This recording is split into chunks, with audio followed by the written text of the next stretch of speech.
Hello and welcome to the Heads Up podcast. I'm the host DxT, and I'm joined with, as always, by my other two hosts, DxT Nevo aka Alex and DxT Ferret aka Gaz. Guys, how are we doing today? Yeah, all good, man. All good.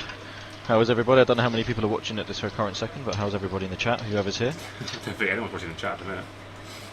It's just me, you, I'll and I, post it in a mate. second. Oh, that's all it needs. That's all we need, mate. A party. Guys, yourself, how you doing? Yeah, I'm good, thanks. How about you? Yeah, I'm good. Getting ready for a busy couple of weeks. You know, work-wise, it's going to get quite busy. NFL starting. Tottenham's got about 7 games in a week. It's always fun. But Mate, yeah. that's going to be depressing to watch them lose 7 games in a row in a week. Mate, I was still how pissed off I was that they fucking won. Yesterday. Like, just fucking get out and fucking Mickey Mouse Cup. I don't give a shit. I just don't want to work. Mate, I don't want to work on a midweek. You can't, like, you need to take any cup you can, man. I just don't know, but personally, I don't care about Tottenham. Is great for If they win it, it's great. But like, I just don't want to work on a fucking weekday. It's just I can't be fucked. You can't claim your top 6 if you're not winning silverware. Mate, we're not top 6. I never fucking. Mate, I was honoured that we got fucking invited to that play Super League. Anyway, we've got a lot to talk about. We've got new games coming out. Is F1, the Monza debate.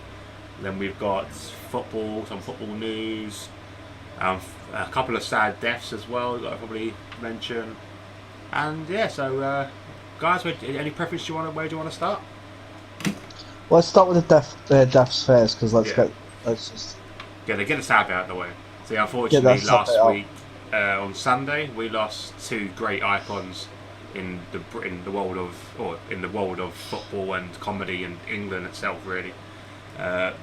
Legend that was Jimmy Greaves unfortunately passed away. That was painful because I was actually at Spurs that day, and the way I found out was Spurs have never been to Spurs Stadium. They've got TV screens outside the stadium where they normally put like next 2 games, who's starting lineup. And I look round, it's got a picture of Jimmy Greaves saying, rest in peace, and the years he was alive. I was like, shit. So yeah, that was quite sad. It was really good though, because the Spurs shop was then selling Greaves shirts. You can put Greaves on the back with number 8, which was quite nice. But yeah, and it was fitting that we were playing Chelsea. So it was ex-Chelsea player, ex-Tottenham player, ex-West Ham player. It was a nice little touch that we happened to be playing that team. And all of them playing on Sunday as well, which was a nice little bit of stroke of luck, I suppose. But yeah, very sad day. Then obviously Boise as well. I can't read this. I don't know his actual name. This is terrible, but I just know him as Boise. Absolute legend. John something. Sorry, I'm disrespecting his name, Boise, but I'm going to call him Boise. Absolute legend in comedy. Grew up with him, watching him on Young Fools and Horses.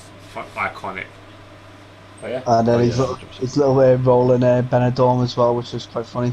Benidorm as well, yeah. The Green Grass, the spin-off from Only Fools and Horses. That was actually quite funny as well. Actually, never watched that. Yeah, it's pretty good. I rarely ever watch spin-offs. Yeah, no, it's just like I am someone who either watches like the main kind of program and then doesn't watch the just watch the spin-offs, or like starts watching something and then I find out it's a spin-off of something else. And I'm like, didn't even watch the main one, or I don't watch or hear about the spin-offs.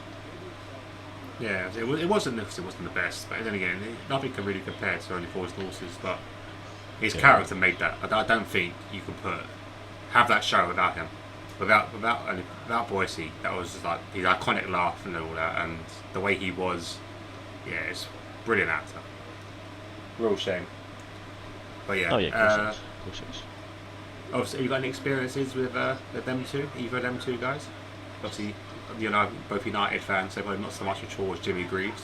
And obviously, he was an England legend, obviously, but yeah, still too young to really appreciate him. My dad actually met Jimmy Greaves. So it was quite. It was one of those moments that my dad was like lucky enough to meet him at a Liverpool versus Tottenham game.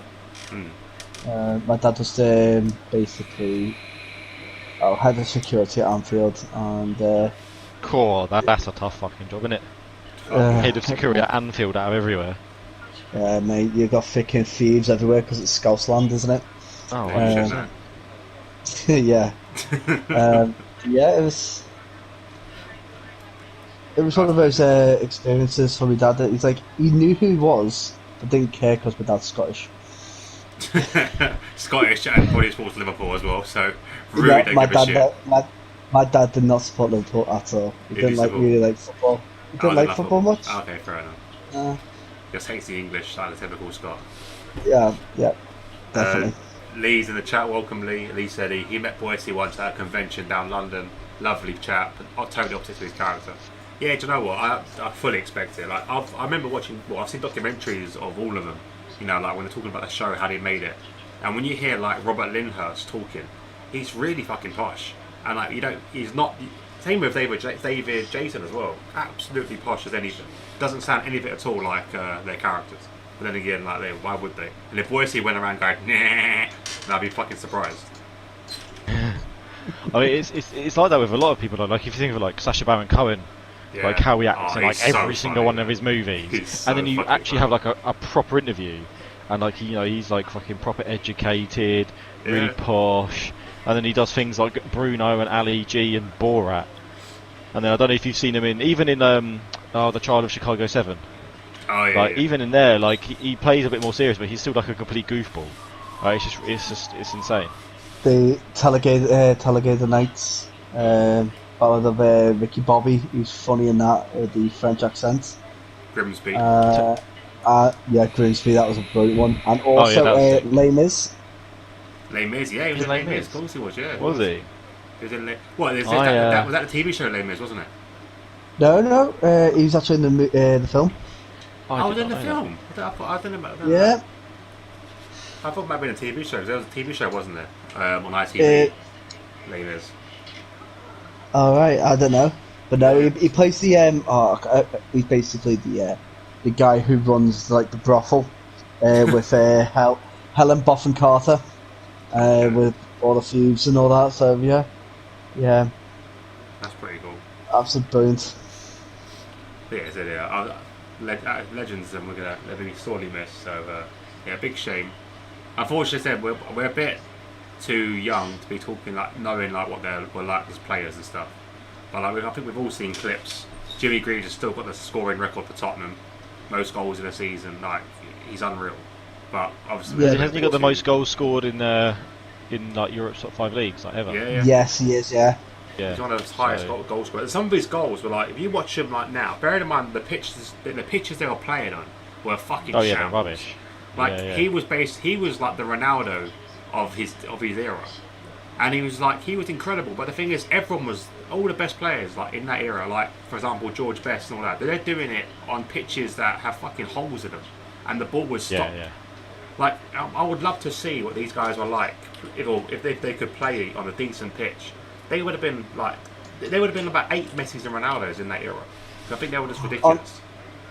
I don't know. I don't know what Joe how that would pan out, because they grew up learning how to play on those kind of pitches with that kind of level ball.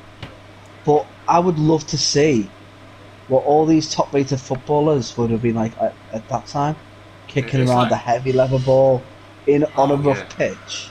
On a pitch they're taken down to a fucking a shithole park somewhere, but give them a level ball when in the piston rain when the ball gets fucking 10 times heavier, and then see if they could do a basketball kick and fucking rainbow flick. Yeah, and then get keepers to stand there without any gloves on. Yeah, no gloves. Yeah. No shin pads. Square post. No net. Square post, yeah. Nah, fucking no shin pads. Yeah, the fucking tackle referee barely put his cards whatsoever, unless someone got fucking like completely murdered. That should come back. That should come back. Yeah, if you can see a bone, that's when you get a card. That's it. It's like, that's a bit too much, mate. You've actually snapped his other leg into his other leg, and now he can't walk and he has to sit down. They're wrapped around each other. That's a yellow. Yellow card. Just Lee Walker has said, Greaves once said in an interview that he hated his goal drought. It was the worst 15 minutes of his life. What a legend. What a legend. But yeah, big loss. he did really well over in AC Milan. He wasn't as good as everyone thought he would be, though, was it? It was because he was like top of the table. 9 goals. Well, it wasn't 9 goals in like decent. 15 games. 9 goals in 12 games. That's it. Yeah. But like he just didn't feel comfortable over there because he didn't know the language. Yeah, then he came to Tottenham, didn't he? And then he just ripped up the league. Literally one of our best players. I think back in the day when we used to play clubs, do you remember we used to pick like historic players? And back in the day, I think I was always Greaves. Do you remember? No, you weren't. You were always fucking Bobby Moore. Nah, fuck off.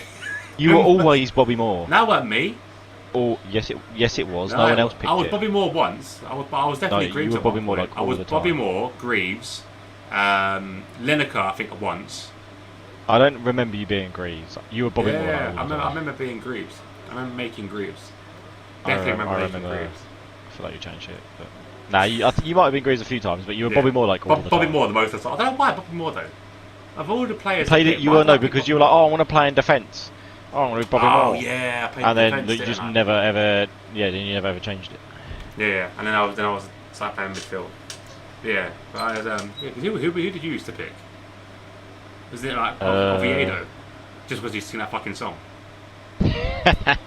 No, I think I picked him once. I picked him for like one club session just for that fucking Oviedo, song. Oviedo, baby. Oviedo, whoa. Yeah, that's literally that was like one session, like close to that. I can't actually remember, mate. It was, that song though. Even though like we fucking, oh mate, even though we lost like last minute, that song, mate, just made it. Like didn't even care. Yeah. That song's so good. I remember I was over here like we used to fucking play that bloody every time wasn't it like Black Eyed Peas or something? Yeah, like the Black Eyed Peas version. Yeah. We just kept playing that all the fucking time. We must have been like the worst trolling club ever. Fourth in the world. Every time we fucking scored, we played that. Yeah, down the mic. We must have been fucking hated. Yeah, that's it. Back when it had to be like, it had to be in game chat, didn't you? Yeah, it had to be in game chat. Yeah, and every time you score, you heard the other team. You heard like loads of fucking kids going, "Are you fucking shit anyway?" Oh, you're fucking shit! It's only 4-0. We're coming back. We're coming back. Oh. Yeah. Oh fuck yeah, Curly the Chow, welcome Curly as well. Yeah, welcome Curly, man. Yeah, we kind of got sidetracked. We're talking about like Jimmy Greaves. It's kind of what happens. Yeah. Does happen quite a lot. This is what our F1 fucking quality session looking like. You can't keep us tied down to a game plan. Nah, damn. Literally now, mate, you really fucking can't. But yeah, we'll move on from that. But yeah, big losses. Love to the families and prayers and that. But yeah, it's big shame. But anyway, let's move on to something a bit more cheerier, like the Hamilton Max crash at Monza. I want to know whose fault you both think it is. I think we're quite a biased group in here. I think everyone will say the same thing. I don't know about Gaz actually. Gaz might veer, but for me, it's 100% Verstappen's fault. Don't get me wrong. I don't put all the blame entirely on him. I do think Lewis knew what he was doing, but my point is that Max knows exactly what the fuck he's doing. Like, he knew Lewis weren't going to give an inch because he didn't give an inch to him a few laps in the fourth lap. Also, Max doesn't give fucking room anyway to anyone. He's one of the most aggressive fucking drivers, and I don't think he should be allowed to fucking race sometimes. I think he's just at bell end. And the minute he had that long pit stop, that 11 seconds pit stop, his head's gone. That's it. He's pissed off. So them two coming together was probably the worst thing to happen at that point. So yeah, it was a bit silly from Lewis's point of view because on different strategies, Lewis could have probably still got him at some point.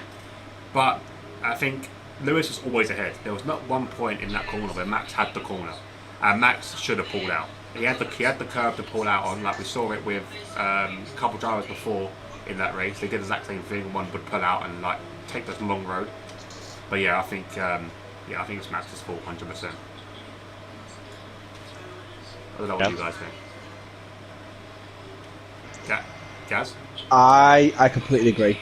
It is 100% Max Verstappen's fault. There is very little blame to give to Lewis Hamilton. Could he have given more space? No, not at all. He was in the lead.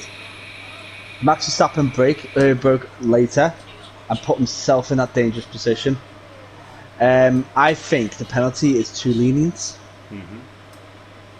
Yeah, you're really given a free grid place penalty for someone who's done a dangerous manoeuvre without attempting to pull away, knowing that gap was closed and he didn't even attempt to move away.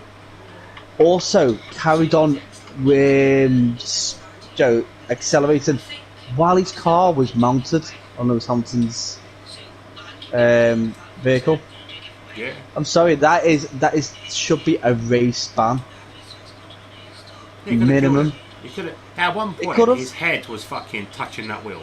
That acceleration would have ripped his head off. That halo did save his life, but did not stop him from having that wheel press him into that cockpit even more. You see how much it pushed him down in the seat? You see it on the replay. Yeah. His head went so below where it's meant to be because he had to duck so fucking much, and he still hit him. Yeah. Nah, it's a joke. It's an absolute joke. And it was and the wheel was still spinning. Yeah, and also as well, it's another one like it's gentleman conduct to check on the fucking driver. He just got out. And fucking like Lewis could have been fucking knocked out there. And say that went really badly wrong. Lewis could have been basically dying, and he's walked off, not even checking on him. He was the first person there. You should at least gone. You're okay. Check up. You fucking breathing still. But no, he fucking walked off. I think it's disrespectful. It's childish, and I think he shouldn't have a place in the fucking seat in a car. That's dangerous. His problem is he races for Red Bull, which is just full of knobheads. Like, genuinely, he's been brought up by the most average Formula 1 driver you'll probably ever see in Jos Verstappen. He was a dick as well. And yeah, he's a prick, and he would bang average. Like, Max is quite a relatively decent driver, but when you look, I've seen so many clips recently as well. Like, there's always the take on it. Like, there's the Max fans, there's the Hamilton fans, there's the neutrals, all this. Like, it's always going to be back and forth, but I've seen clips of Max doing the exact same thing to other people, and the other drivers backing out to not cause a collision. So I kind of, where Toto Wolff said it was like a tactical foul. Yeah, it was. I kind of completely agree. Like I genuinely think on the first lap, Lewis went over the curbs to avoid a collision, right? And Max should have done it then. Like, it was his team's fault in the first place that they had 11-second pit stop. Yeah, sure. But to do, it's clever because now he's still got his slight points advantage. Around Austria, 3-place grid penalty. It's fucking nuts. Around the track, that's basically 4 overtakes. Yeah, it doesn't. And also, I don't think another way. I don't think it fits the crime because Lewis has lost out on 25 points there. Max was going to get a few. Yeah, okay, I'll give you that. But it would have been a lot of more than a 3-place difference. I think that's like Kaz said, it should have been a race ban. I think what he done was just dangerous, and it could have killed him. It was definitely a lot more dangerous. And people were moaning when the whole thing in Silverstone, everyone was like, "Oh, well, Lewis only got 10 seconds." I was like, well, for starters, Lewis was able to do a 10-second penalty because he was still in the race. It might have been a similar penalty if Max was still in the race. Yeah. But I think the biggest thing was Max's car wasn't the quickest. The Mercedes were quicker. Arguably, the McLarens had them as well around Monza. Just because it's so hard to overtake, right? And he fucked up from the start, really. So you saw it in the sprint race as well. Lewis was struggling to get past Norris. He struggled in the seat in certain races before to get past him, but he couldn't get past him. And Norris, he was on the better tyre compared to Lewis, but you expect that Mercedes with DRS, with all this shit it's got on it, to be fucking so much quicker than a McLaren. Exactly. It just shows you how good that McLaren was. Oh no, it was decent, and obviously they've got the Mercedes engine this year, which is obviously a big step up for them as well. But I completely agree with like what Curly's saying and what you said as well. Max getting out the car and not even saying, especially after the whole Silverstone thing, he's like, "Oh, to not even check on someone's had a massive shunt in a wall, and you're not even checking if they're okay." It's for one, he's probably been kept updated over the radio, right? Whether he's okay or not, and he celebrated his win. I can guarantee you, if Max got out, wasn't after being on top of him, got out the gravel, went on to win, he'd been celebrating his fucking nutsack off. But the fact that he just got out of the car and walked away while his car and his car wheel was planted on Lewis's head, I think it's disgusting. And even if it wasn't Lewis Hamilton and it was someone else, I would still be saying the same thing. It's not because I'm a Lewis Hamilton fan or anything like that. I just generally think it's disgusting behaviour to do that in general. Like if it wasn't for the halo, he'd be dead or paralysed. Yeah, and also, what the FAA? When are they going to actually do something about it? Well, wait till someone gets actually fucking hurt before they make a decision. Yeah. Like, I mean, Max has been dangerous for years as well. Since he came into the sport, he's been rash. Like he's maturing, but slowly, because he's got the wrong mentors. This is the issue. His mentors are Helmut Marko, Christian Horner, and his dad. And obviously, your dad, like people's dads are always their mentors, right? But Jos is just a prick. And then look at Baku as well. Exact same. That Baku, he took out him and his teammate, and again that could have ended worse. Look what happened around Valencia when Webber got sent in the fucking air. That could have been the same thing with Ricardo. Yeah. Like it's fucking ridiculous, and that, again, nothing happens. Nothing happens. They're just letting him get away with it. So he's getting worse. He's actually getting worse.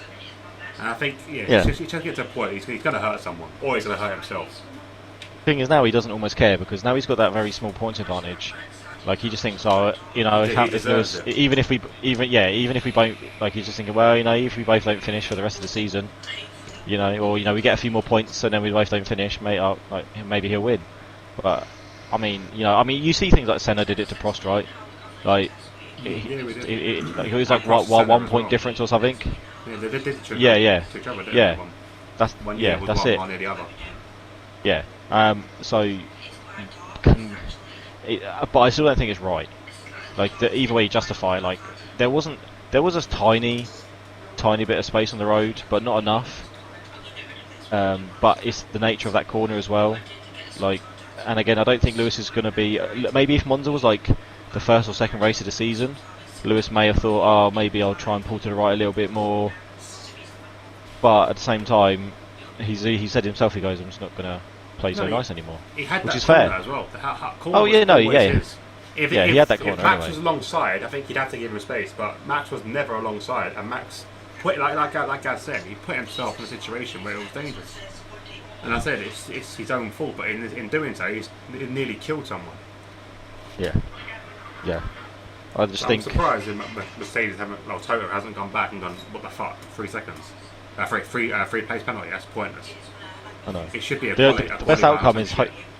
It should be more. Minimum, I mean, the only thing I'm thinking is they might bin off like Austria, because I think there's some like engine changes and stuff, and I did read that they might take some extra penalties for the engine because they're already penalised anyway. But maybe they're thinking, we can overtake here, we can probably make our way back through. Let's take even more penalties.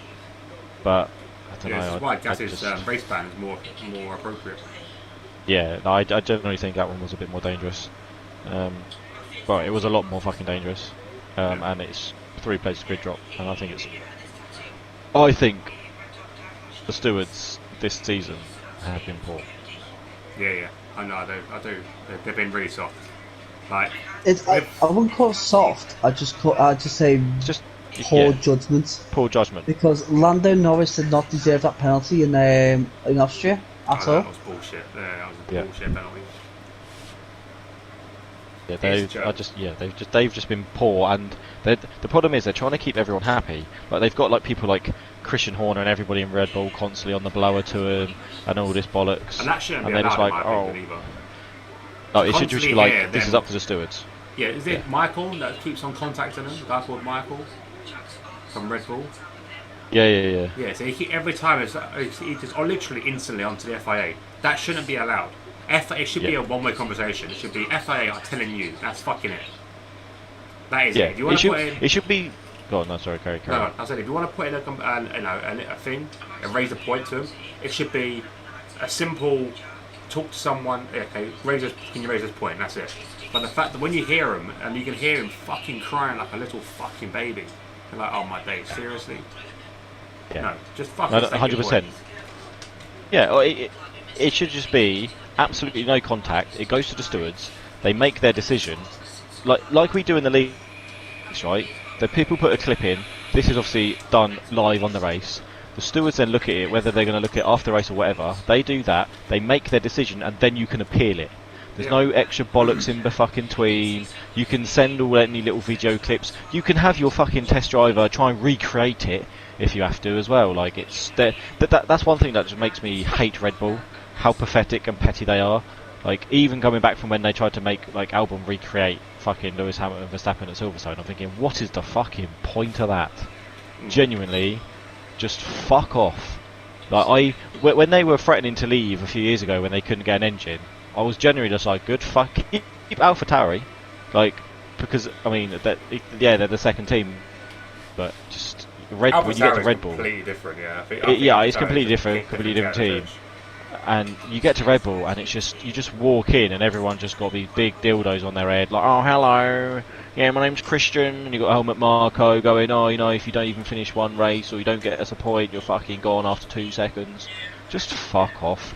Like, they had some good success with Vettel, and then they've been shit, and this is the first year where they've had a relatively, like, a decent, well, they've got the best car, I would say, this year. Fair enough, some tracks suit their cars differently, but they've got the best car this year.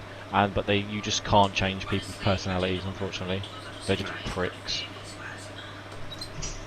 And Christian Horner just bum licks whoever, like, the #1 driver is. Like when it was Seb against Webber, like, you just see Christian every interview just pop out of Vettel's arsehole. Oh yes, I'm great. And even now, just like popping out of fucking Verstappen's arsehole. And you can see what he done to Vettel. Vettel was actually a proper cock, and then he leaves, goes to Ferrari, and then he humbled him. And I said, I actually like Vettel. I really like Vettel. I think he's actually a genuine bloke. And I think he just got I like Vettel now. Swept up, in the Red Bull bullshit. It's like they make you into a prick. It's like, oh, you have to be a dickhead to win. So that's why I'm glad Ricardo like Ricardo is never gonna was never gonna win a championship there, because he's not a dickhead. Yeah. And the fact Ricardo won, it was just fucking brilliant. Absolutely brilliant that he won.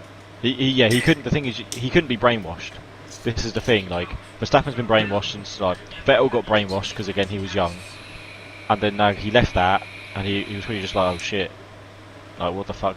Like, it just, you know, like when you watch Drive to Survive and you see how, like, even Ferrari, like, they're all just pricks there too. So arrogant. They're so fucking arrogant. Yeah. You can't make a joke. Oh, we're Ferrari. It's funny. Yeah, we've been here since the first race. Fuck off. You haven't won shit since 2007. Like, that's bad. And this is all Ferrari do as well. Ferrari literally don't win anything for years and years and years, and then maybe win a title or go on a bit of a spree, and then win nothing again for fucking like 20 years. Yeah, they're the Arsenal of F1. Yeah, they're more successful Arsenal. Yeah, they just don't, when they win something, they don't shut up about it for like fucking next 20 years. Yeah, and it's just pathetic.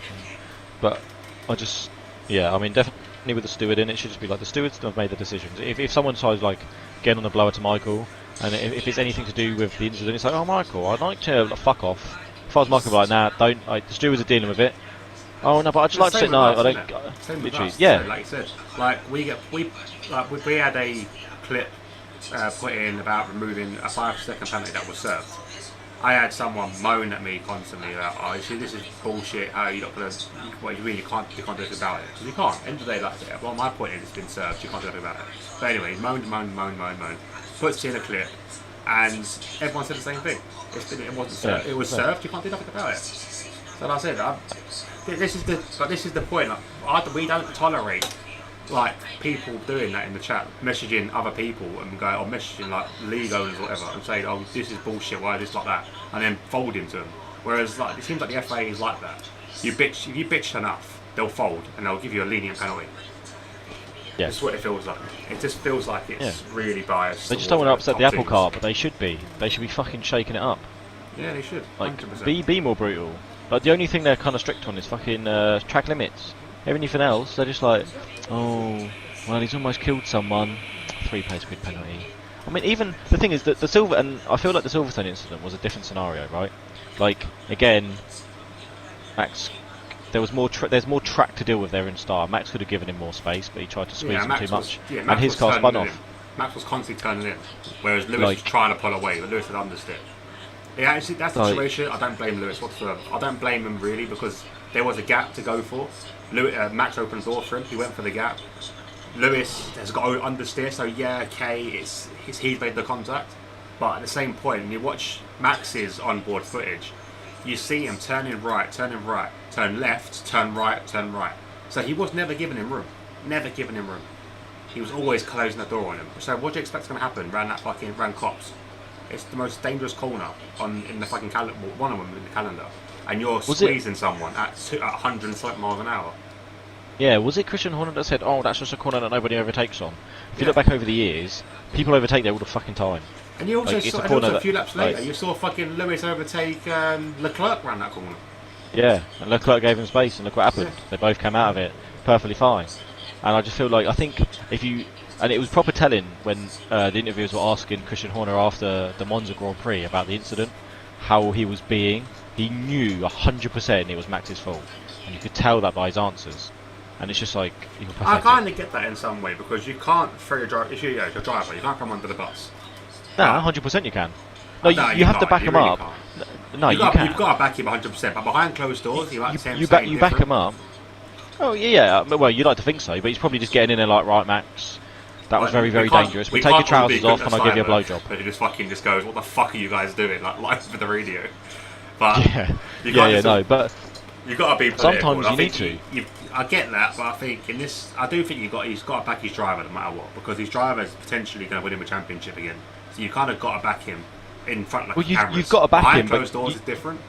But yeah, it's the way he went about it. I know what he's trying to say. The way he was talking, trying to blame Lewis at the same time, when he knew, you could tell in his voice he weren't fucking believing himself. You could tell by his face. Like, even when he got an interview, you could tell by his face. I was thinking, here we go. He knows Max is at fault. But you can, you don't want to completely derail your fucking driver or anything in the press. But at the same time, he needs to learn from somewhere. And if he gets, he probably got back to the old pits. Everyone's going, "Oh, unlucky. You were right. Can I get you anything? Do you want some apple juice? Do you want a little snack box?" Like, fuck off. Still, you just know for a fact that they've done fuck all, behind closed doors with him.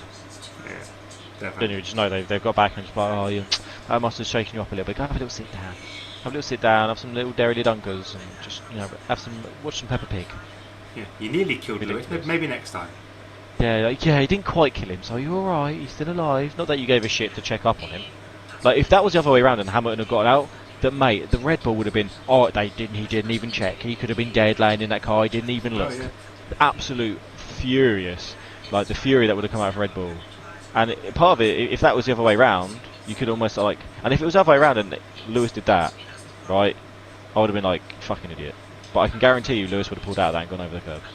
He'd already done it on the first lap. Yeah, definitely.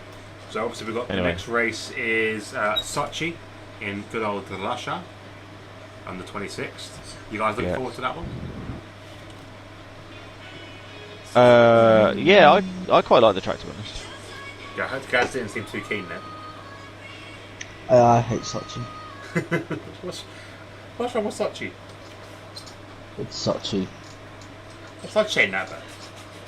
It's to drive it. It's oh no! It's right. Entertainment wise, no, it's not. It's never really shown anything amazing. There's never been any major battles. Mercedes have always dominated, and maybe this time Max might send Lewis into a wall and make it entertaining one way or another, whether good or bad. But it's still. That's a good point as well, actually, because Max. Terrible. If Max does the same thing, the same shit he's been doing this season, he could really kill Lewis this time. There's fucking walls everywhere around Sochi. It's a street circuit. The only advantage he's got at Sochi is the fact that you can't get enough speed to really do the car damage unless it's down the two main streets. Yeah. So it comes around the corner. He's just got to plow him into a wall, and it's just you can see it happening. You can just see that. Oh yeah, 100%. Max Verstappen doesn't care. He really doesn't care. I think the best thing that ever could happen, right, is if they keep coming together and getting no points, and Max is like, oh, well, I've still got a slight championship lead, and then other people overtake him. And it'll just literally come down. I mean, Verstappen will be like, oh wow, he'll just dirty it. Like, no, this is on you, man. Like, you're fucking immature. Like, and this is the thing. Like, people had won championships like younger than the age he is, and seemed more mature. He's just he's still a kid. I definitely think the pressure's even getting still. to him. Like Lewis made a little comment in the press the other day saying that thinks the pressure's getting to him, and I think I completely agree. Max is brushing it off. But he definitely is. You can see it in the way he's driving. Yeah, I said that. I saw that earlier on actually, and Max was like, "Oh, Lewis doesn't know me." It's like, no, but Lewis has been in your position multiple fucking times. Yeah. Like, it's not like you know, I don't know, like his dad saying it, like doesn't have a clue really, or like about fighting for a championship. Like it's someone that's been there and done that, and I can guarantee you. I mean, and this is the thing as well. Like when you were watching the commentators after Monza, for example, everyone that was like a world champion was saying that it was Verstappen's fault. Everyone who wasn't. I mean, Massa was kind of. Massa was saying it was Lewis's fault. Massa was kind of like racing incident, but again, Massa was a good driver, but not a world champion. Fair enough, trust me, he was fucking close. Yeah. Same but with still, what's his face as well? Was it Paul Hakkinen as well? Paul Di Resta, yeah. He said it was him. Lewis's fault. Yeah. And I was a bit surprised about that. To be honest. It was racing incident, wasn't it? I mean, they were like, those people were just like, oh well, Lewis probably could have given a little bit more room, and are you really going to be expecting Verstappen to not to go over the curb now? Probably not. It's like, but the thing is, you can guarantee if it was those guys in that position, they'd be backing out of it. Oh, yeah, but they don't have that championship mindset. I watched Anthony Davison just before commenting about it, and he told me said that he was 100% saying it was Verstappen's fault. Yeah. So. But he's got some common sense. Like he might not be able. I mean, well, didn't he? He might won DTM. It's obviously different. He was very average, obviously, or in Formula One. But he's got common sense behind him. And then you listen to like all the other like non-championships, like the bang average racers. They're just like, oh, well, it's probably a racing incident. This could have happened. And you see all the world champions going, no, that's Verstappen's fault. Like the only person that actually give their true opinion was Bottas, where he just laughed. I think Bottas doesn't give a shit, does he? He's leaving. He can give a flying fuck. But like I said, his reaction when he first saw the footage was actually quite comical. Knowing that yeah, reaction was funny as hell. Yeah. He literally just like looked at it and went like, side smiling. Yeah. But again, it's one of those like it was a funny reaction, and it was just like it was funny, but he just doesn't give a shit. But like most racers, I mean, I don't know. I get he's in a completely different scenario. He's racing for a team. His teammate's been taken out, but he's leaving that team anyway. He had the opportunity to become world champion, being in the best car, and never lived up to it. It'd be interesting to see what he does though, Brand Sochi. Remember last year what he done? I don't know if he'd do that now. The weird thing is this season. The weird thing is this season he's genuinely being more of a team player, but I don't think he has much choice either, because I feel like Mercedes would just be like, "That'll be bollocks." Like they would in a heartbeat. I think if he'd stopped playing ball, just be like, right, I'll tell you what, you go now for next season. Why don't you leave now and bring Russell up? I think he was because he started off being a bit of a dick, didn't he, at the very start, and then there was images of Russell and Toto meeting up with Russell wearing all the Mercedes stuff, and then suddenly Bottas is kind of back to normal again. You know, he's like, so I do think that he must have threatened him with it. But look, we've got him right here. We can make a swap. You can go to Williams. Yeah, but too right. The thing is, it's a team game, right? And unfortunately for Bottas, it gets to the stage where you kind of have to think like, sorry mate, you're not quick enough. You've had the opportunity for the last 5 years, has it been? Yeah. Or 4, whatever it is. It's like you had all those opportunities. How many races has he won? 9 in 5 years in the best car. Was it 9? I swear it's 9. 9 races won in 5 years. Yeah, it's 9 races. It's 9, isn't it? Right, yeah. Yeah. Like 9 races won in 5 years in the best car because his teammate is just better. And even then, like he won some races. There were still other times where he wasn't even quicker than like a Red Bull or like a Ferrari on a good day, sort of thing. It's just like, I'm sorry, mate, you ain't got it. It's not. He's a decent driver, and I don't really like him or dislike him. He just doesn't have it. No, and I think he's realised that now. Yeah, it makes it difficult when you've got Lewis as your teammate. You kind of. I think his mental's completely ruined. Yeah. He's like his mental state for racing is completely ruined because it's degrading when you think you're on equal terms, and you lose every time. And when you see it like, you saw it I think a few times last year, where you'd see like Hamilton, Verstappen, and Leclerc like pulling away in those cars, and you see Bottas then so far behind. You're thinking, well, Bottas, you should really be in second. Yeah. Like no matter what, you should be, but you're not. You're in fourth. It's like you see it so much from the quality of the driver, where in terms like that, where tracks make cars like more equal, and you see the drivers come through. How do you think Perez is faring in the Red Bull? To be fair, I think he's doing alright. It's a cursed seat. I'd never ever want to be number 2 driver for Red Bull. I wouldn't want to race for Red Bull even as number 1 driver, to be honest. But like, you'd never want to be number 2. Why would you? Gaz? They always fuck you over. Nah, Over the years.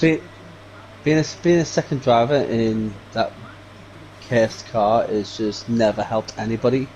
I can't think of one driver apart from Mark Webber that's actually done like well in that car to the end of their driving career. Yeah, no one else. Webber was fucked over. No one else has done it. Daniel Ricciardo got out because he knew he wasn't going to go anywhere, and finally he's got a car that's actually worthy of his talent. McLaren's going to be one to watch next season, I think. Yeah, if they keep making the leaps and bounds. Not yet. I don't think they're back. They're not back yet. Oh no, not back. Way a bit lucky. We'll be back. But Do yes, you reckon they're going to be number 3 team? They're already are number 3 team right now. They're number 3, 100%. Yeah, what I'm expecting next season with the new regulations is that it's going to bring Mercedes, McLaren, Ferrari, and Red Bull a lot closer.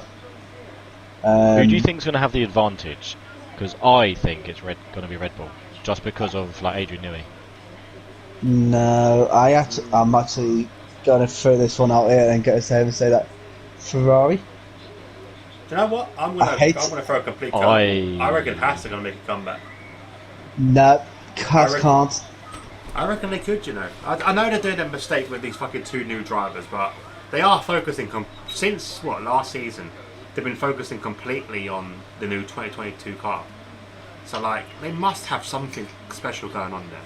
If they're not, yeah, but you can have really average minds working on something for as long as possible, and you can have the better minds working on it for a small amount of time, and even better minds are going to come up with something better. Well, like, they just haven't got the team. Yeah, it's just like Haas had an amazing car when they started. The problem they had 2 shit drivers. And that's what their issue was. The drivers just did not know how to perform with that car.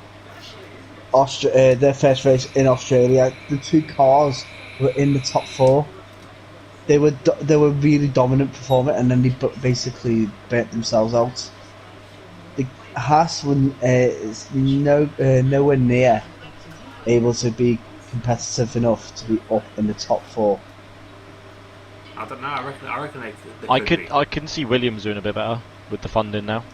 I would like this. I want to see them up better. I would like, because back when we were all growing up, Williams was the number 1 team, pretty much alongside McLaren and Ferrari. To see them now, essentially last every single race. Next to all, now it's obviously the Hasses, but you know, to see them go from a number 1 slowly going down the grid order, and I think a lot of it is due to that Irish twat. I forgot his fucking name now. The one they sacked. Paddy Lowe. Paddy Lowe.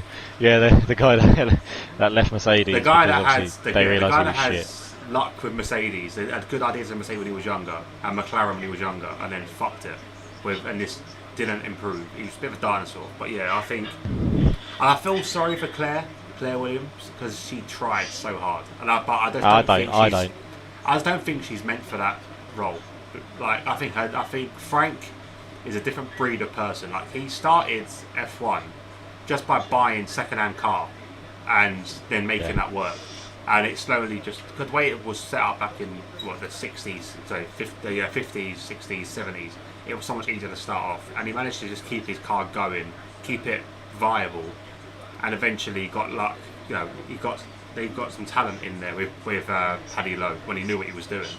and all this kind of stuff. But like, they kind of improved themselves but they never did anything after that. I don't know how you could go from, because with McLaren, we know that they've gone from number 1 to essentially where they went from number 7, 8 because of the engine change they did.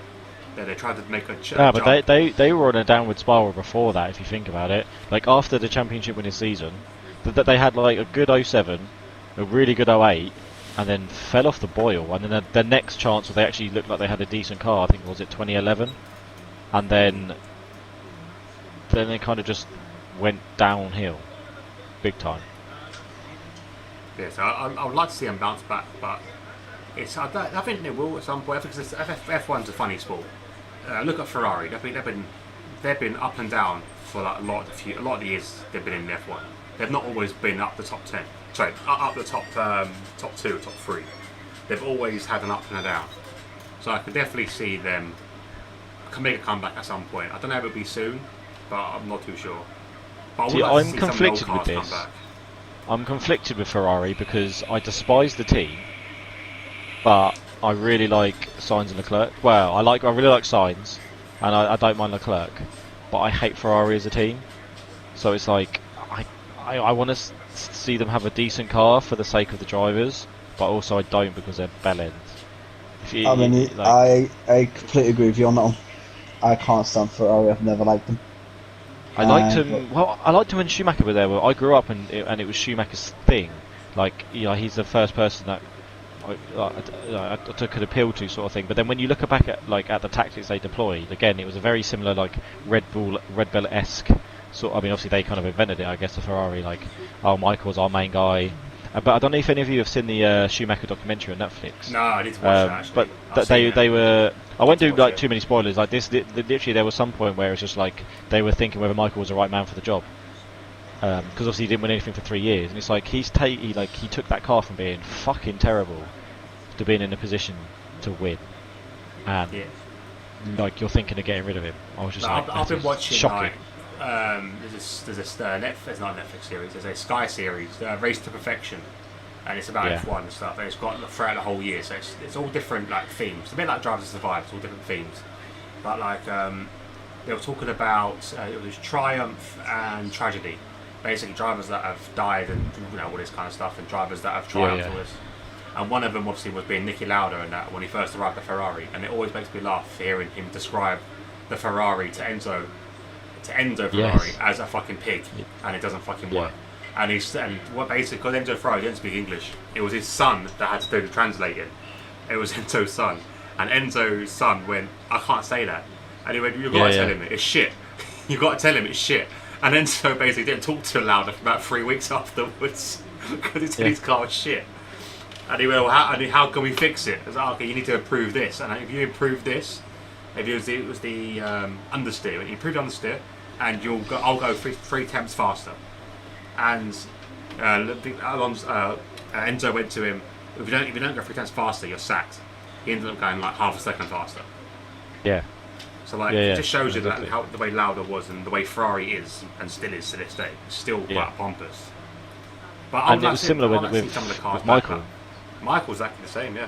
Michael would be exactly. I'm guessing he spent all the time like with the mechanics. Like when he came in and the car was crap, he went in there, and even when Irvan was his teammate, like he went in there, the car was absolutely shocking, and he spent so much time with the engineers making little adjustments to get him a good car, or to get him.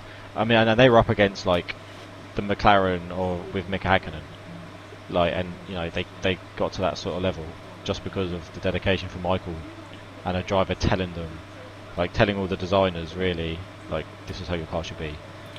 Yeah, because in this Sky documentary I was watching, there was a bloke who designed the McLaren MP4/4. Yeah. And basically what he said, it was actually quite funny because he said. The drivers think they own the car because they drive the car. The designers think they own the car because they design the car. The engineers think they own the car because they put the car together. And then the team management think they own the car because they manage the car. So it's quite funny when you hear they all think they own the car, and no one really, apart from the driver and the engineers, knows exactly what they're fucking doing. And or that's the driver's got to tell. It's all good having the best engineers, the best designers, the best management in the world. If that driver doesn't know how to tell them what's wrong with the car and what they need to improve on, then they're fucking pointless. It doesn't get going to work. Exactly. But yeah, it's definitely one to watch as well. I need to watch that Netflix documentary. You should definitely watch it back if you haven't seen it yet. Anyone, it's actually a good watch. There's nothing, you don't really find out anything about Michael. So it's a shame, actually. My mum they're keeping it super private. Yeah, my mum asked me the other day, like, what's going on with Michael? And I went, I don't know. Yeah, no one knows. Which means no one knows. They're not telling anyone. No, I mean the thing is, if you watch a documentary, you don't see anything, but you get an idea just from like reactions and how. It must be bad. He must be bad. But like, it's nice to see the name still going with Mick. Obviously, he's not. Michael didn't start his career winning, so let's be like, so it might take a little while before we see a Schumacher win in the race. But there's also hope when you've got Ralf Schumacher's son in F1, F2 at the moment, doing fairly well as well. So it'd be nice to see the day when there's two Schumachers racing again. Because that's how I grew up watching. I remember having a live with my dad when I was about 8 or 9. Like I was watching Schumacher winning races and stuff. Like I'm cheering him on. Like I said, like all of us, we love Schumacher, and it was all that. It was amazing watching him. And my dad was cheering on Button in a Honda in 15th, 16th. And I went, Dad, why are you cheering on Jensen? Oh, he's English. But yeah, but he's shit. Like, I didn't say to him. I didn't say he's shit. I was like, he's crap. He's rubbish. Why are you cheering him on? He went, oh, you watch you. And my dad, I'll never forget it. My dad said, one day, son, he'll win a world championship. And I went, no, he won't. No, he won't. He's crap. He's rubbish. Look at him. He's in 15th. So it just shows you that like, it might be 15th. It might be last every single race. One day, you never know. I'm not sure if he's got exactly what it takes. Because I say he's not a carbon copy of his dad. He's not going to be as good as his dad. I don't think it'd be quite a miracle if he is. But you never know. I think he definitely will have some potential. Like, no, he's not going to be like his dad. But you know, there's like pretty much no other racers out there who are like Michael. Lewis is the only one that's got or like matched his titles, beating his stuff, right? But I think he's driving the shittest car probably ever. That's my next question. The Haas is awful. Do you think he made a mistake driving the Haas? Should he have gone to Alfa Romeo? No. No? No, not really. No. Haas is ideal.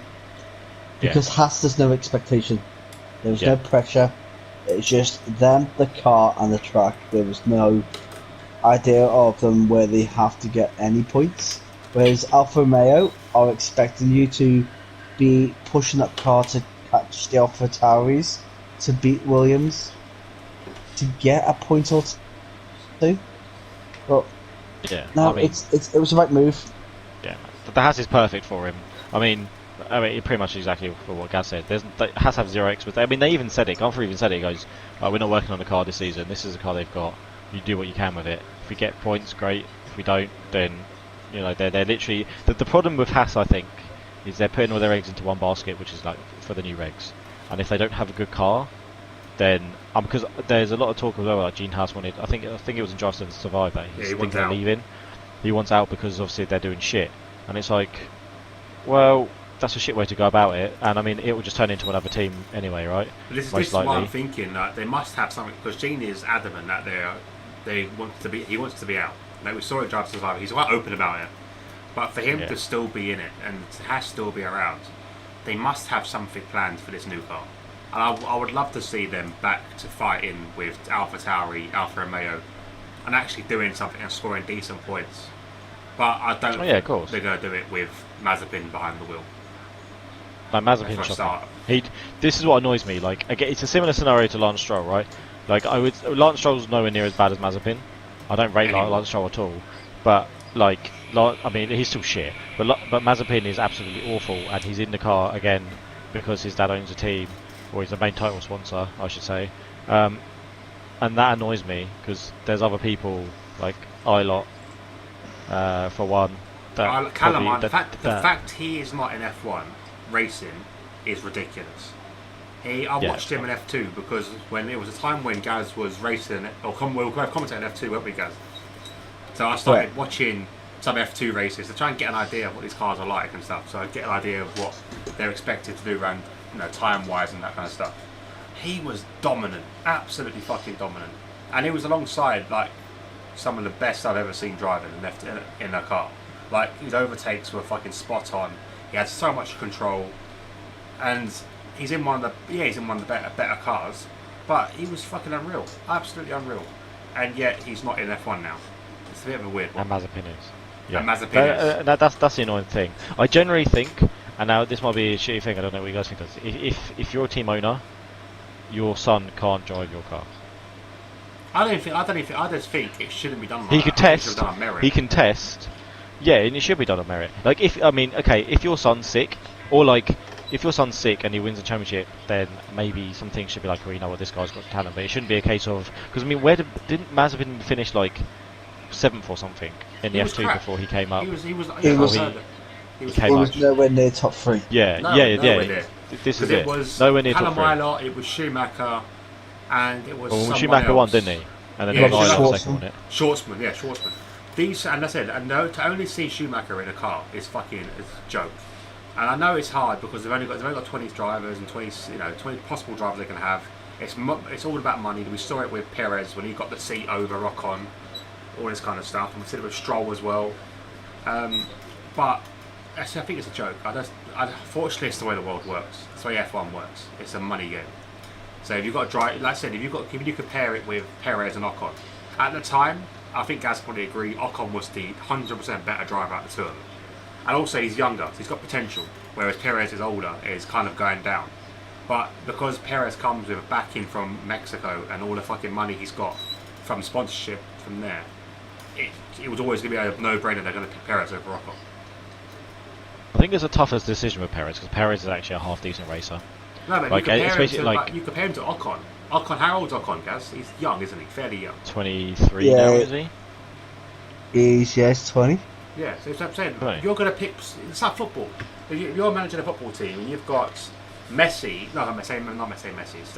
He's not as good as Messi. You've got a player who is 32 years old, got a lot of sponsorship from his home country and stuff, or you've got a player who's 20 years old, arguably slightly better than this 30-year-old, you're going to sign the 20-year-old 100%, because that's the one that's going to get you the goals, that's going to get you the results. But in F1 it's completely different. It's the money comes first, then it's how good you are.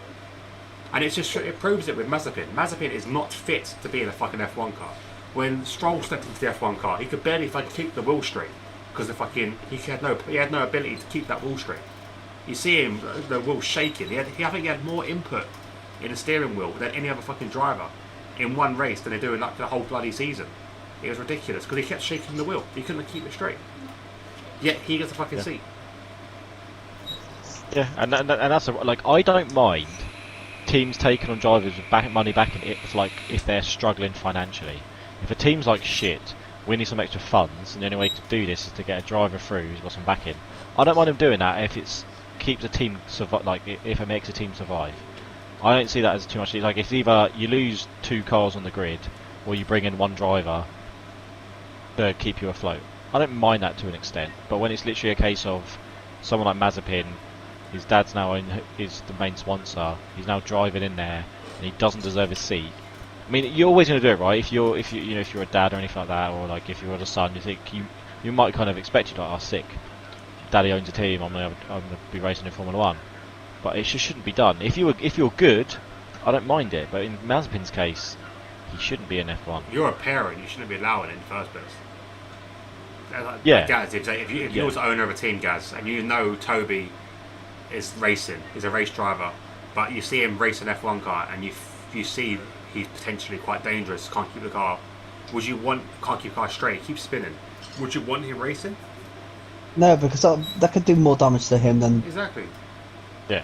I'd be too worried about my son, my daughter in a fucking car, thinking if you fucking spin at the wrong time, you get collected by someone. That's it. You're dead. Look at fucking Anton Hubert, quality driver, lost stick on Eau Rouge like everyone else does, and dead. Too young, far too young to be dying. I would make my child work harder. That's what I try and do. I'm like, look, if you want a seat, you earn this seat. Like, the seat will be available when you reach the level that you need to be at. That's how I'd probably try and go about it. I try and make them improve, make them work harder. Try and put as many hours in just driving anything as possible. And when they get to that stage where they do it, I'm like, there you go. And I wouldn't really want my son in the same team as me, really, because I think you've got to have a set. It's like with Lewis and his dad when he was manager. Like it must be hard to sort of. You need your dad to be your dad to a certain extent. So it must be hard for them in that way as well, having your dad as your boss as well as your dad. There's no one to bitch to. So I suppose. But I mean, I just don't. I mean, I don't really agree. I don't feel like. I'm trying to think. Like Mazepin doesn't deserve a seat in Formula 1. I'm trying to think who else is better than Stroll to bring up. Like Stroll hasn't been completely shocking. Stroll's I don't think improved. he's very. I don't think he's very good, but I don't think he's very like. He was crap when he started. No, he's crap when he started, and yeah. I wouldn't say he's brilliant now. He's definitely improved, but I don't think. I'm trying to think if there's any other drivers that deserve a seat. I mean, there's probably quite a few, even from F2. Nico Hülkenberg. Hulkenberg. Even Hulkenberg. Who was that? Guan Yu Zhou. Yeah. University driver. Absolutely fantastic. Yeah. Callum Ilot's partner from last year. Callum Ilott, yeah, definitely. There are a few drivers up there that deserve the seat. Like talking about people who come in with back and money. The only one I actually like, who actually deserved the seat before putting the money in, is Nicholas Latifi. Yeah, Latifi. I had the same sort of like. No, you go. Yeah. Latifi in that terrible car, he's done well. He's improved himself. He's that race at Hungary, absolutely fantastic in that bad car. And then when Rocket Phones decided to pull out just before the season started, he was like, Claire Williams came and said, if we don't find a sponsor within this time, well, the team's gonna have to fold. And that was it. Like at the end, the TV's like, Dad, please step in.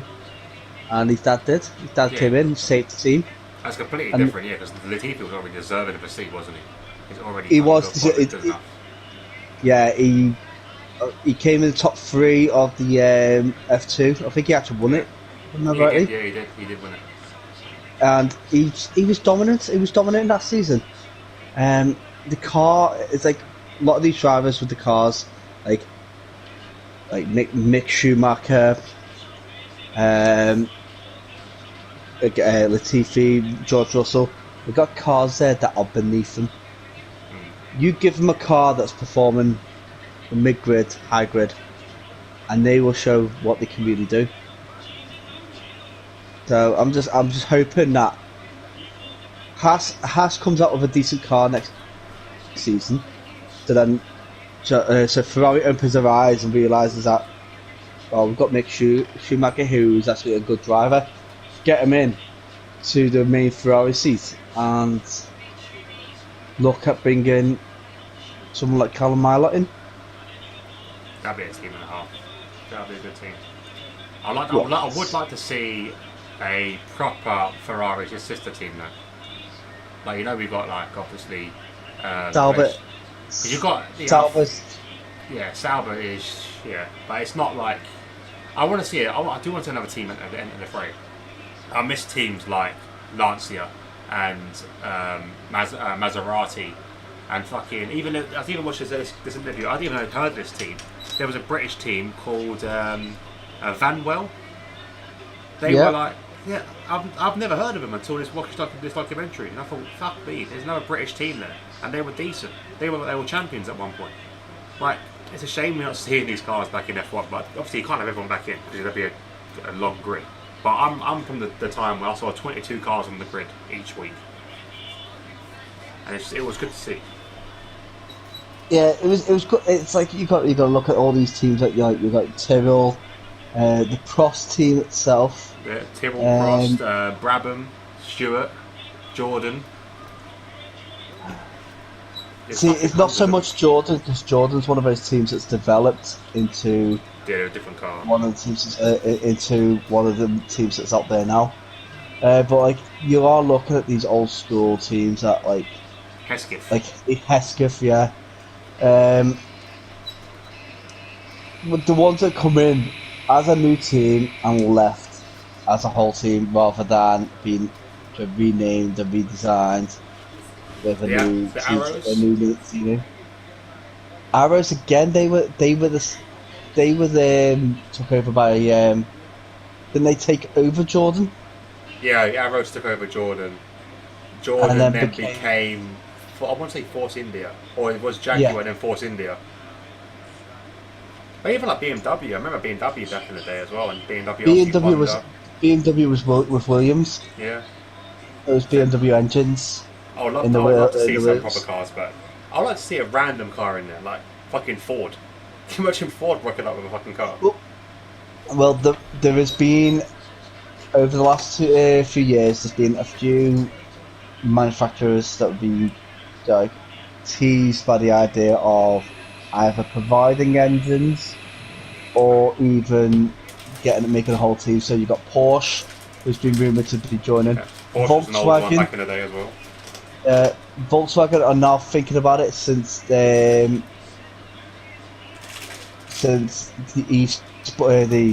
Formula E has dropped. Everybody's dropping out of it. Yeah. Audi to come in as well, But I think they're focusing so much on Formula E and their E-cars at the moment. Well, they're pulling out. Oh, they're pulling out. Audi are pulling out of Formula E. Mercedes are pulling out of the Formula E. If Audi come in, because I say they want to focus on their E-cars, yeah, brilliant. But essentially, we're now hybrid in F1. So focus on hybrid. Well, they're going to be hybrid with a synthetic renewable fuel. Yeah. Imagine that. Imagine seeing who's the fucking company now? Oh man, I forgot. Elon Musk. What's his fucking car called? Tesla. Imagine Tesla joining fucking Formula One. Some fucked up shaped car comes in for it. Well, that's the thing. Elon Musk doesn't agree with motorsport. Yeah, because he thinks wasting fuel, wasting the environment. Polestar, which is the electronics branch of Volvo, are quite keen to look into motorsport. Well, the most reliable car ever. Volvo, they'll always finish. Fucking race. They'll even hit if they a last, 100 miles an hour. They'll hit a wall at 200 miles an hour and still fucking finish. Oh, they'll go through the wall and end up on the other fucking side of the track. But they'll get Grosjean to test drive for them. He probably would. The man on fire himself. Yeah. Have you seen how well he's doing in fucking Indy? He's doing really well. He's doing fantastic in Indy. The thing is that Grosjean was always a good driver. He was. He was just in a shit car. He was in the Haas was terrible. But then he got a bit edgy at the end of his last season. He started making schoolboy errors like Vale chicane with George Russell, nearly taking him out. Yeah, he's always been a bit dangerous in that sense. Like I remember a fucking incident at Baku. Spa. Oh, someone hit me! Someone hit me! And he fucking just crashed into the wall himself. That was fucking Spa hilarious. as well when he took out like Hamilton and Alonso and those were fucking drivers he took out. There was a Japanese driver he took out as well. I can't remember his fucking name. Kobayashi. Yeah, that's it. Took out him as well. Evening LH, welcome to the stream. Good evening, mate. But but he was definitely a good driver. I didn't like Magnussen. I hate Magnussen. Magnussen was one of those people who thought he was the absolute shit. He was like, "Oh my bro, you're just shit. You're not a good driver." And you think he had like this aura about him where he thought he was deserving of more and better. But you've never proved it. Like, didn't he had a driving McLaren, didn't he, for like a season? He was shit. Do you think there'll ever be a time where, obviously with current F1 drivers now, back in the day obviously we saw Stewart and Brabham and Tyrrell all had teams. Can you imagine one day seeing a team Hamilton, a team Verstappen, a team Leclerc with these drivers we've got now? Hamilton's focusing on the Extreme E. That is done. That's done. It's too much money. Yeah. You got to think before they even get a car on the grid, they're paying out $20 million dollars to each of the teams. So that's 20 million per team that's on the grid already. So that there is 200 million before you even got a car, before you even got an actual team itself. So it's that there. I don't think there's going to be many people who be going, you know, I could start a team. Yeah, I can get a pay like the hundreds of millions that it takes to make a god machine, and then how to pay all the Concord agreement payments that they want from teams. That Concord agreement has destroyed any chance for anybody coming up with a new team for the sport. Do you think someone like, well, if you owned, who's that guy? Jeff Bezos. If you're Jeff Bezos, I was about to talk about Jeff Bezos. I'd love to see a multi-billionaire just come in like, yeah, we'll do a team. Because if I was Jeff Bezos and I had that million, billion, whatever he's got fucking in his bank account, I would be in every fucking sport. I'd have an F1 car, I'd have a fucking football team, I'd have a fucking baseball team, and a basketball team. I think it'd be the fucking I'm not sure if I would start a fresh team in Formula 1. I think I'd try and buy out another team that's already got some groundwork and improve them. That's what the big that's issue. That's the big problem, isn't it? That's the big problem. Buying out a team that's already in there, you don't have to pay the Concord agreements because you're not actually making a new team. Yeah. If I had that much money, I would think about it though. If I could get the right people and everything like that, and felt like I could have a good, staff, get a decent supply of engine and stuff like that. I'd think about it. But if there was a team struggling, like Williamsburg for example, I'd be like, I'll buy her. Already established, about I'll buy her. Let's crack on. Let's get some good people in, and let's fucking get ourselves up there. And also, a bit of a weird question: who would you buy if a football team? What football team would you buy? United. Fuck the Glazers, really? 100. Yeah, fuck the Glazers, man. 100%. Jazz. The Glazers are fucking toxic. If you're gonna think smart and money was no object really, the team to go for is United. It has the highest profit turnover per year than any other club in the world. See, I'd go for something completely random. I would go for a League 2 team. I would find the club. See, it's hard to do, beforehand, back when before the Sheikhs bought City and stuff. It's changed so much now. You can buy and put plunk money into it, but a League 2 team, imagine trying to build up that league. You'd have to work your way up to Premier League and then get yourself through the Premier League. You're talking about a 10 or maybe even 20-year project before they're even noticed in a big team. Yeah, I think it'd be. That is the FIFA dream. Yeah, that is what you call the FIFA dream. It's my FM dream. My FM dream. Buying a fucking football manager dream. Yeah, it is the dream, but it's not realistic. No, I would love to see it. I think it will never happen. It will never happen in a million years. I'd probably buy my local team, my most local team. I'd buy United. I'd be like, right, I'll buy you, and I'd do that, and in my local team, I'd be like, right, yeah, cool, let's get you going. If you think about it, look at the success the Man United boys have had with Salford, and they haven't got the money of Jeff Bezos, yet they've got that team to Championship. But they've also got their own images to boost it. I know they're cool. If you're not Jeff Bezos, you'd fucking buy someone's image, wouldn't you? You'd buy someone to come down and fucking. You'd buy someone like Pele or something to come down and fucking teach the kids football. Pele would be fucking. He doesn't give a shit. Pele will turn up in his fucking Zimmer frame. Right, that's how you do a fucking bar kick. Because it's just you can just then say, I've got Pele. Pele's here at the club. I would sit in hours listening to Pele talking about football, about his 1,000 goals, and by the time he's finished, add another 4 on. But it's the fact. I wouldn't personally pick Pele. No, I completely see where you come from. Yeah. That's it. You pick a. They've done so well. And there was non-league when they bought it. They was not well. Were they called Evo Stick? They was in the fucking Evo Stick thing. They was in, or the Whatever fucking random league. It was basically what was the Northern Conference. Yeah, Northern Conference. That's no, it's the Vanarama then, wasn't it? Vanarama Conference. Yeah. But that's below that, isn't it? So it's not. It wasn't Vanarama. It was the one below that. So it was two below two below the conference because it's the Northern Conference. And say if you've got Northern Conference, then it goes into the Northern Prem, and then it goes into the next conference, and then the next one is the Vanarama Conference and the Vanarama Prem, and then League. Yeah. But yeah, they don't. It don't. It's it's a 10-year project, but at least you can say you built up that team from nothing. Obviously, it depends on the area. You just buy a club with a decent area. You can't buy someone like Grimsby. Put it that way. It's got to be like a nice sounding club. Yeah, but you got to pump all that money in to develop the facilities and then do all that to build that dream that you wanted. I've built this club from nothing to winning the Premier League. It's something that I will be honest. I don't think anybody in their lifetime can do it. You've got Mark Palios, who's bought Tranmere Rovers, has done nothing, even though he's got a lot of money to invest into Tranmere Rovers. Ryan Reynolds bought Wrexham. Yeah, but it's financial fair play.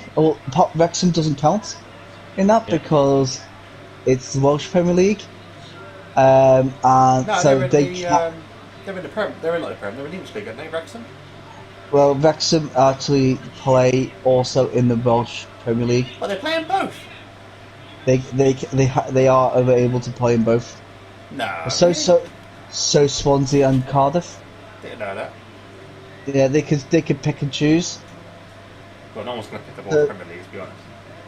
Well, to be honest, you could. I'll be honest, Dan. The quality that we've had in our past, mate, we could turn up at Broughton and play European football. That's very true. That is very, very true.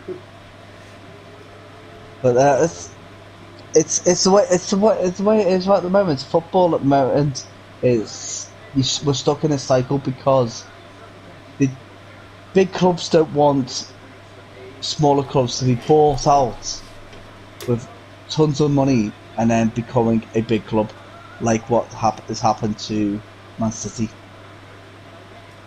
That there is just showing you what the power of money can do, and it's not healthy for the sport.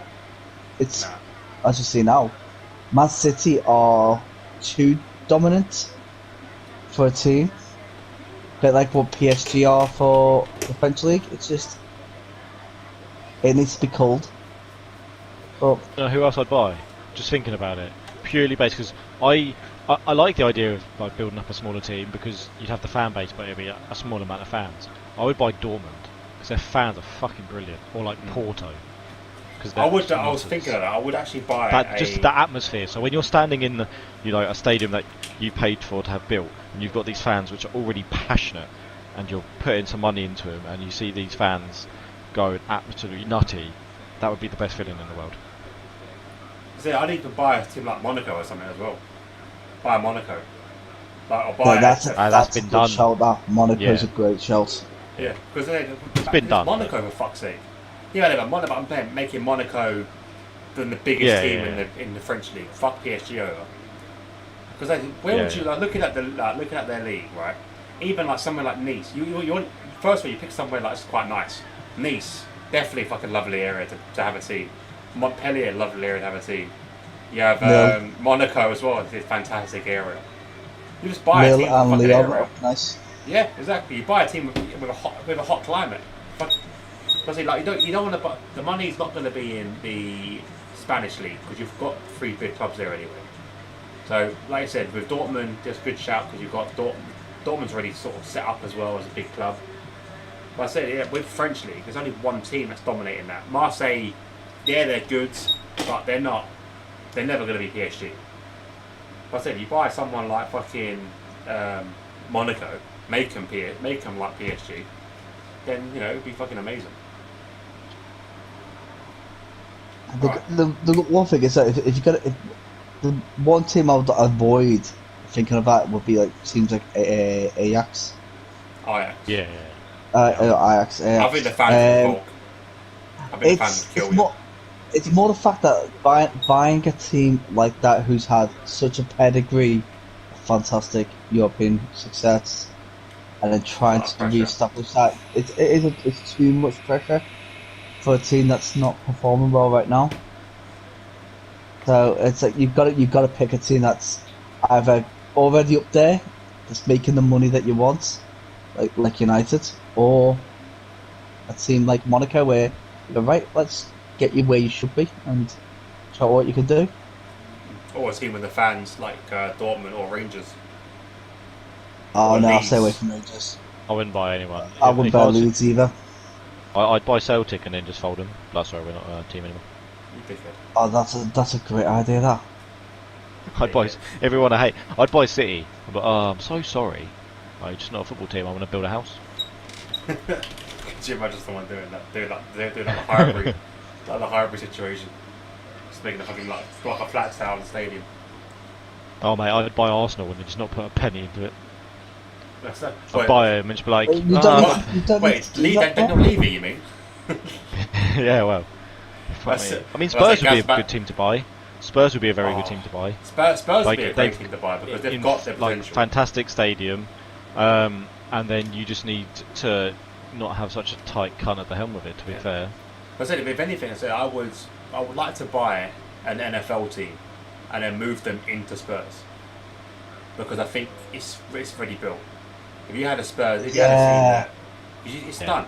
It's done. And it kicks Spurs to the curb where they belong. No, That sounds great. because that you can genuinely that stadium you can run both at the same time. You can run NFL Yeah, and but Tottenham at the same time. you would want to run Tottenham, would you? Nobody Understand. wants to run Tottenham. But it would bring money. Imagine if there was a team like in Tottenham. Let's say it was called like London Raiders or something. Say like the Vegas Raiders. Come over. It'd be the London silly nannies. Oh, fucking Family Guy. But no, it'd be like Jaguars or something. London Jaguars or some shit. London Lions. Someone coming over like that. calling the London chimney sweeps. The chimney sweeps. Alright, anyway, off. Any other football topics to discuss? We've got to talk about cup games. We had some cup games. Mickey Mouse Cup. United lost. Talk about that. Well, we put out our C team rather than a B team Yeah. against West Ham's A team. Yeah, it was good. West Ham always upset United one way or another. They always make the games tough. So yeah, fair enough. They did deserve the win. But Ollie putting out probably the worst lineup he could. I said you've got bigger fish to fry though. You got bigger fish to Yeah, fry than the fucking we're League Cup. we're looking at the league. The League Cup's the half League Cup. It's for teams like Tottenham and Arsenal to win that. They're the ones who want to be Big Six, but not Big Six. We can't win that either. I want us to lose against fucking Wolves. Because I'd rather see someone like Wolves, not West Ham, Wolves or West Brom or some shit like that. Let them win it. I don't even want Tottenham to be in it. We're already in a fucking shit cup. That's the conference, European Conference fucking league.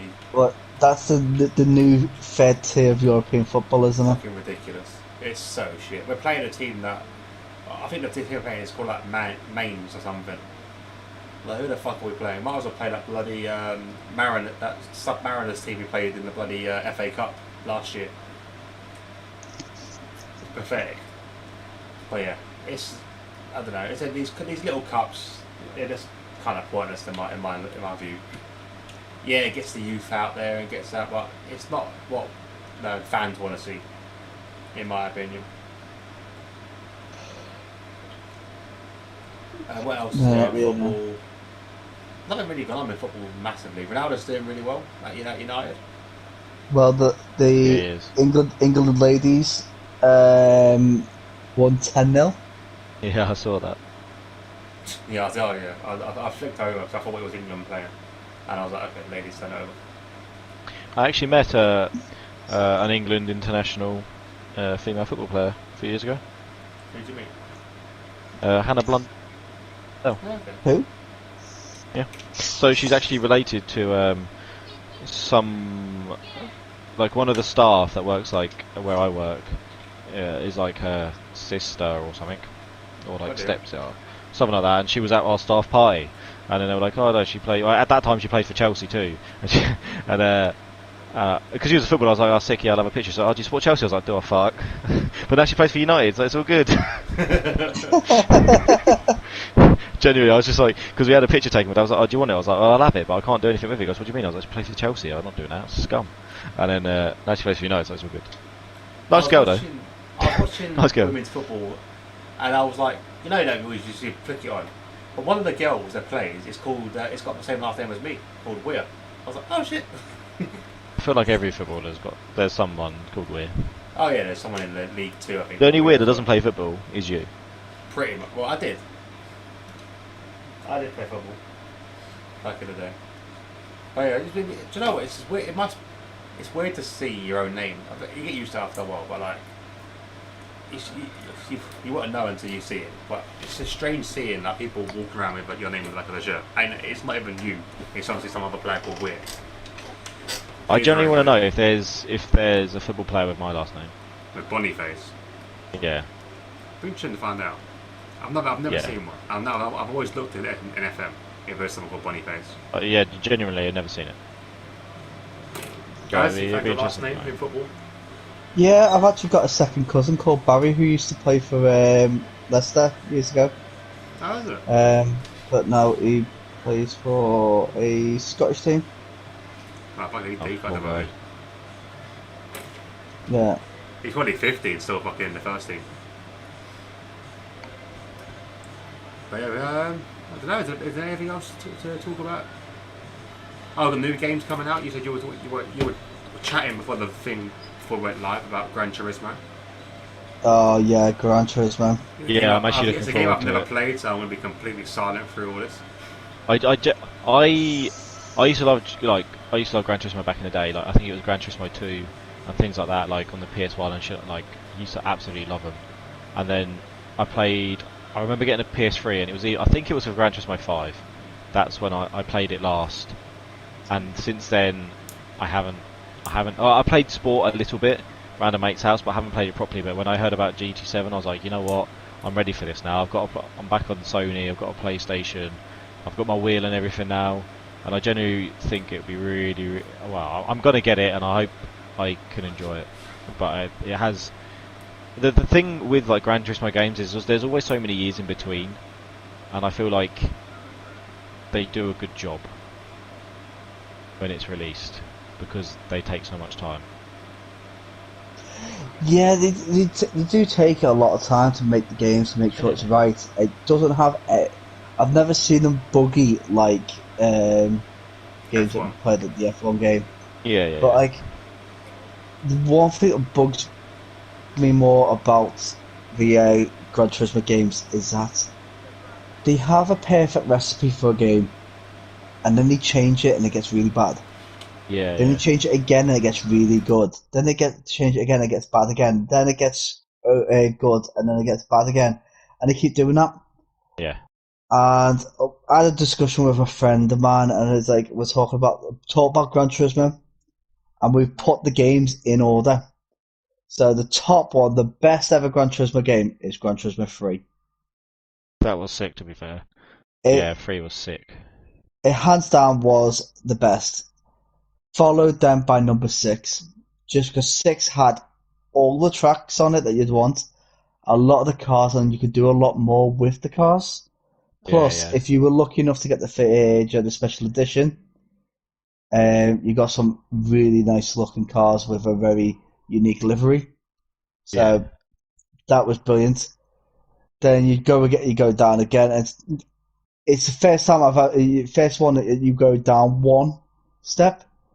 So you go down to 5, because 5 you can actually make your own track. So you can sit there, you can actually design your own track. You can say I actually remember that. Yeah, twisty you want it, how wide you want the track. So you can have a tight twisty section with a long wide straight, that kind of thing. It's absolutely brilliant. Then you go all the way to the beginning to number 1. then it's 4, then 2.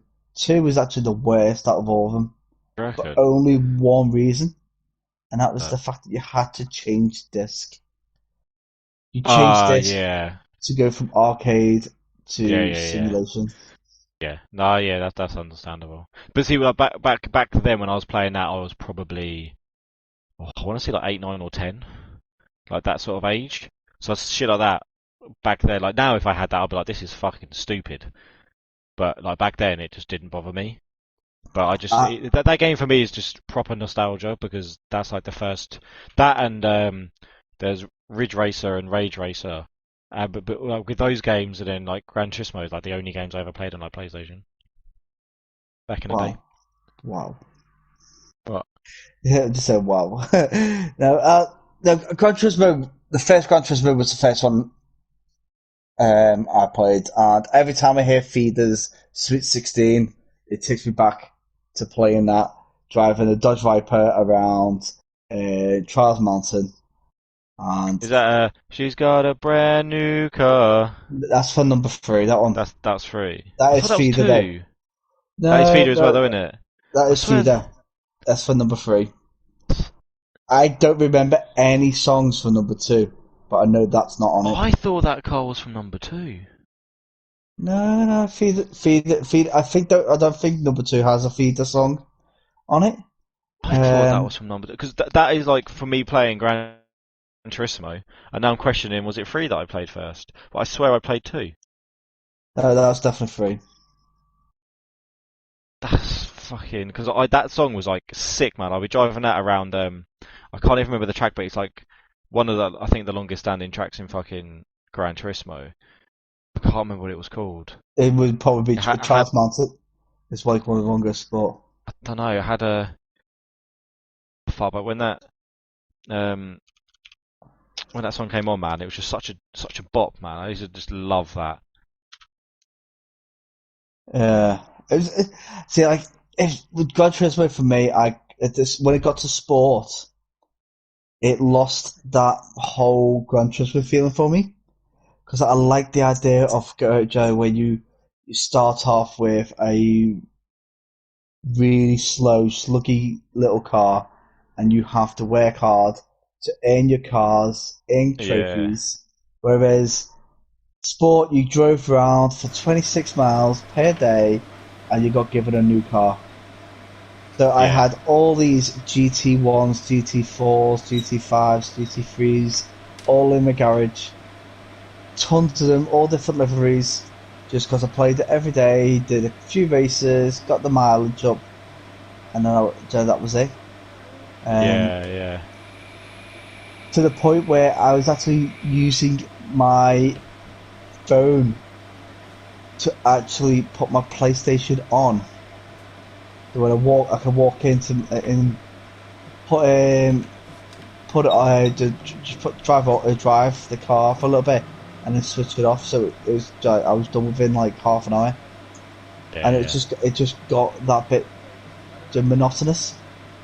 yeah, Um, yeah, and then but I did like the online um, events and online clubs that you can build. So you can actually make your own online club, and you can have people join you, and you can do events. It's yeah. exactly what I do. I do think if they do it for Gran Turismo 7, I do think DxT should have their own GT club. Yeah, I pretty cool. yeah, I generally like depending on how I like the game and stuff like that, and how big it is, because I know there is an esports scene for Gran Turismo. I think it'd be cool if we do a league for Gran Turismo too. So we have tried in the previous. I think we tried with Forza, didn't we, on Xbox, to make a different league sides Forza, to. unfortunately, it is Forza shit is now. the worst. Yeah, It, unfortunately, it's if gone we had downhill. done this for Forza 2, Oh, it would have been fucking incredible. Because yeah, Forza 2 is hands down one of the best racing games I've ever played in my life. yeah, 100%. That game was amazing, like so good. And then Well, obviously, it made 3, us money as well. yeah, like 3 I liked, but then there was a Three, bug at the no, start. Whereas three wasn't if you the same. used a custom livery, then it would corrupt and you'd lose all your settings. So I smashed the shit out of it, got like a livery, was racing for it, and then went to turn it on like the next day and I'd lost all my save. I was like, I just didn't play after that. And then Horizon, the first Horizon was sick, and now I don't even want to touch a Horizon. Like, it's just the same shit, different day. But Horizon yeah, was no, good until, like, it kind of, that was the same as what, like I say, got very samey. Even the first one got very samey. But yeah, it was, it's a big shame really, seeing the fall of Horizon. Sorry, but then the fall of Forza. But yeah, I would, obviously we are. If we all get it, I mean, are you going to get it, Hobo? Depends on it. I'll try it. If there's like some sort of, if someone I can borrow me to get or some shit, I'll have a little go. But it all depends really. I've never been a GT. I've never played GT. Never played Gran Turismo at all. Genuinely, like, I haven't played it apart from Sport recently. Like, the game is like, it's one of the first racing games I played, and I was just actually looking back as like the song I'm thinking about is Buck Rogers by Feeder, and it was from Gran Turismo 3. But I remember playing Gran Turismo 2, and then getting Gran Turismo 3, and Gran Turismo 3 was like the game that I played through like my childhood. Fucking loved Gran Turismo 3. Yeah. Looks like a Jaguar. It's got leather suits. It's got a CD player. That, mate. That song, that will forever live with me for Gran Turismo. Great song. Just a Day is probably the better one. I need to listen to that. I probably have heard it. If I play it, I'll probably be like, but I can't think of it now. When you play it, and if you watch the video is quite cool. It's like it's got all Feeder fans in it. Do you remember when F1 had music? Actual music. Codemasters F1 had actual music. There was a song that I used to play all the fucking time, and it was kids in glass houses. Yeah. Kids in glass houses was sick. Wow. When they hit the scene, they were sick. Yeah, but the best yet to come. They're now terrible. I've still got it. It's still in my playlist. Fucking amazing song. But I think our esports team, I would love to see us do FIFA, us do F1, DS do other games, not just like F1. But like, see us do other games. But I think we started off F1. It's very hard to branch out once you're in a lane. We're in like a proper racing lane. So it's very difficult to branch out. We've tried to start in FIFA groups, but FIFA teams and stuff. But this FIFA has been shockingly bad. It's really. I mean, I at this moment in time, I'm not even interested in FIFA 22. No, I'm the same. I'm not. I genuinely. Normally, I said, we said it last year with FIFA 21. I'm not going to get a FIFA 21. FIFA 20 was shit. And I ended up buying it anyway. This year feels different. I think if someone bought it for me, okay, I'd have it. But I've had no urge to play FIFA for I don't miss it a long fucking time. The thing I miss about FIFA is just playing clubs with the boys. Yeah. That's all. I enjoy that because it's a bit banterous and it's fun. But the game itself is just fucking enraging. And I think even this game, like we kind of got we used to play clubs loads on PS4. Yeah. Then when a lot of us moved to PS5, and it kind of killed our clubs for a little while, because I said there was a group of us playing PS5 and then a group of us playing PS4. Then we started playing PS4 again, and the game's just not as good as it used to be. There's even games like Rocket League I would love to get into, but I'm not a sweat on it. That game is so fucking like strategic and tactical. It's insane, and you actually have to have skill. Like, you just think, it's a bit of fun, but if you can get good at that game, holy shit! I mean, it would be sick if I could sit there. If we sat there and kept playing it and learned all the tricks like the fly-in and all that shit, I'd probably enjoy it. But I also enjoy it because I have zero expectations. Like, when I play FIFA, I know how good I can be, so I have expectations when I play it. So if I'm playing shit, I'm like, this is. It's hard to go from fourth in the world to then getting beat by pure scripting. That's obviously in front of your face. This is another thing and this is what annoys me the most about FIFA. Like, people made a lawsuit to prove that FIFA was scripted, and they disproved that it was scripted, but it's fucking scripted because of the momentum. Like, if you can be 4-0 up, and if a team gets a goal, all of a sudden the momentum shifts. Yeah. All of a sudden, all your passes go haywire through no fault of your own, and then they start coming back. And then sometimes it switches again. I was losing the game 4-0, and at half time, and I thought, fuck it, I'm just going to stay, because the guy was being a dick, so I'm just going to stay in anyway, make him waste his time. I then ended up beating him 8-6. So I scored literally 6 goals on the bounce. Was winning 6-4. Then he scored another 2. So he got momentum come back to him, and then I scored another 2. Like within the last 10 minutes of the game, I scored 2. And I was like, this just proves scripting's real. I've never seen a game go to 8-6 that was in top flight football. No, this is the thing, and this is the thing with FIFA. Like, they constantly try and change it. So like, sometimes they're like, oh, we want to make closer games. So there were certain FIFAs where if you won like 4-0, you'd be like, fuck me, we've smashed them, because it was kind of hard. And it feels like in this game, like I remember like me and Jake were playing, like just me and him. We were like, it was literally like because defending was tragic. It'd be like you just have to outscore your opponent. And every game between me and Jake, we'd always go over 5 goals apiece. And we'd end up winning. We'd win like 8-7, 8-5, 6-5, 7-6, shit like that. And it's just like, that's just unrealistic every game. You know, it's ridiculous. It was on skill, like we was ridiculously too good at the game. Like probably on the verge of esport level when we were playing it in FIFA 10, FIFA whatever it was, FIFA 9, FIFA 10. Like we were like esport level before esport was really a thing. And like I say, 4th in the world, best in England, best in the British Isles, and that was skill. Like the fact if we didn't go to 100 wins before we get a loss, that we made the club. Like that's how petty we got with it. Like it was ridiculous. We wouldn't if we got 99 wins and 1 loss, make a new club. Doesn't matter difference. Make a new club. And then we'd get. I think that we got to I think it was 500 wins. 4 losses and about I think it was 11 draws, and we had a disgusting record.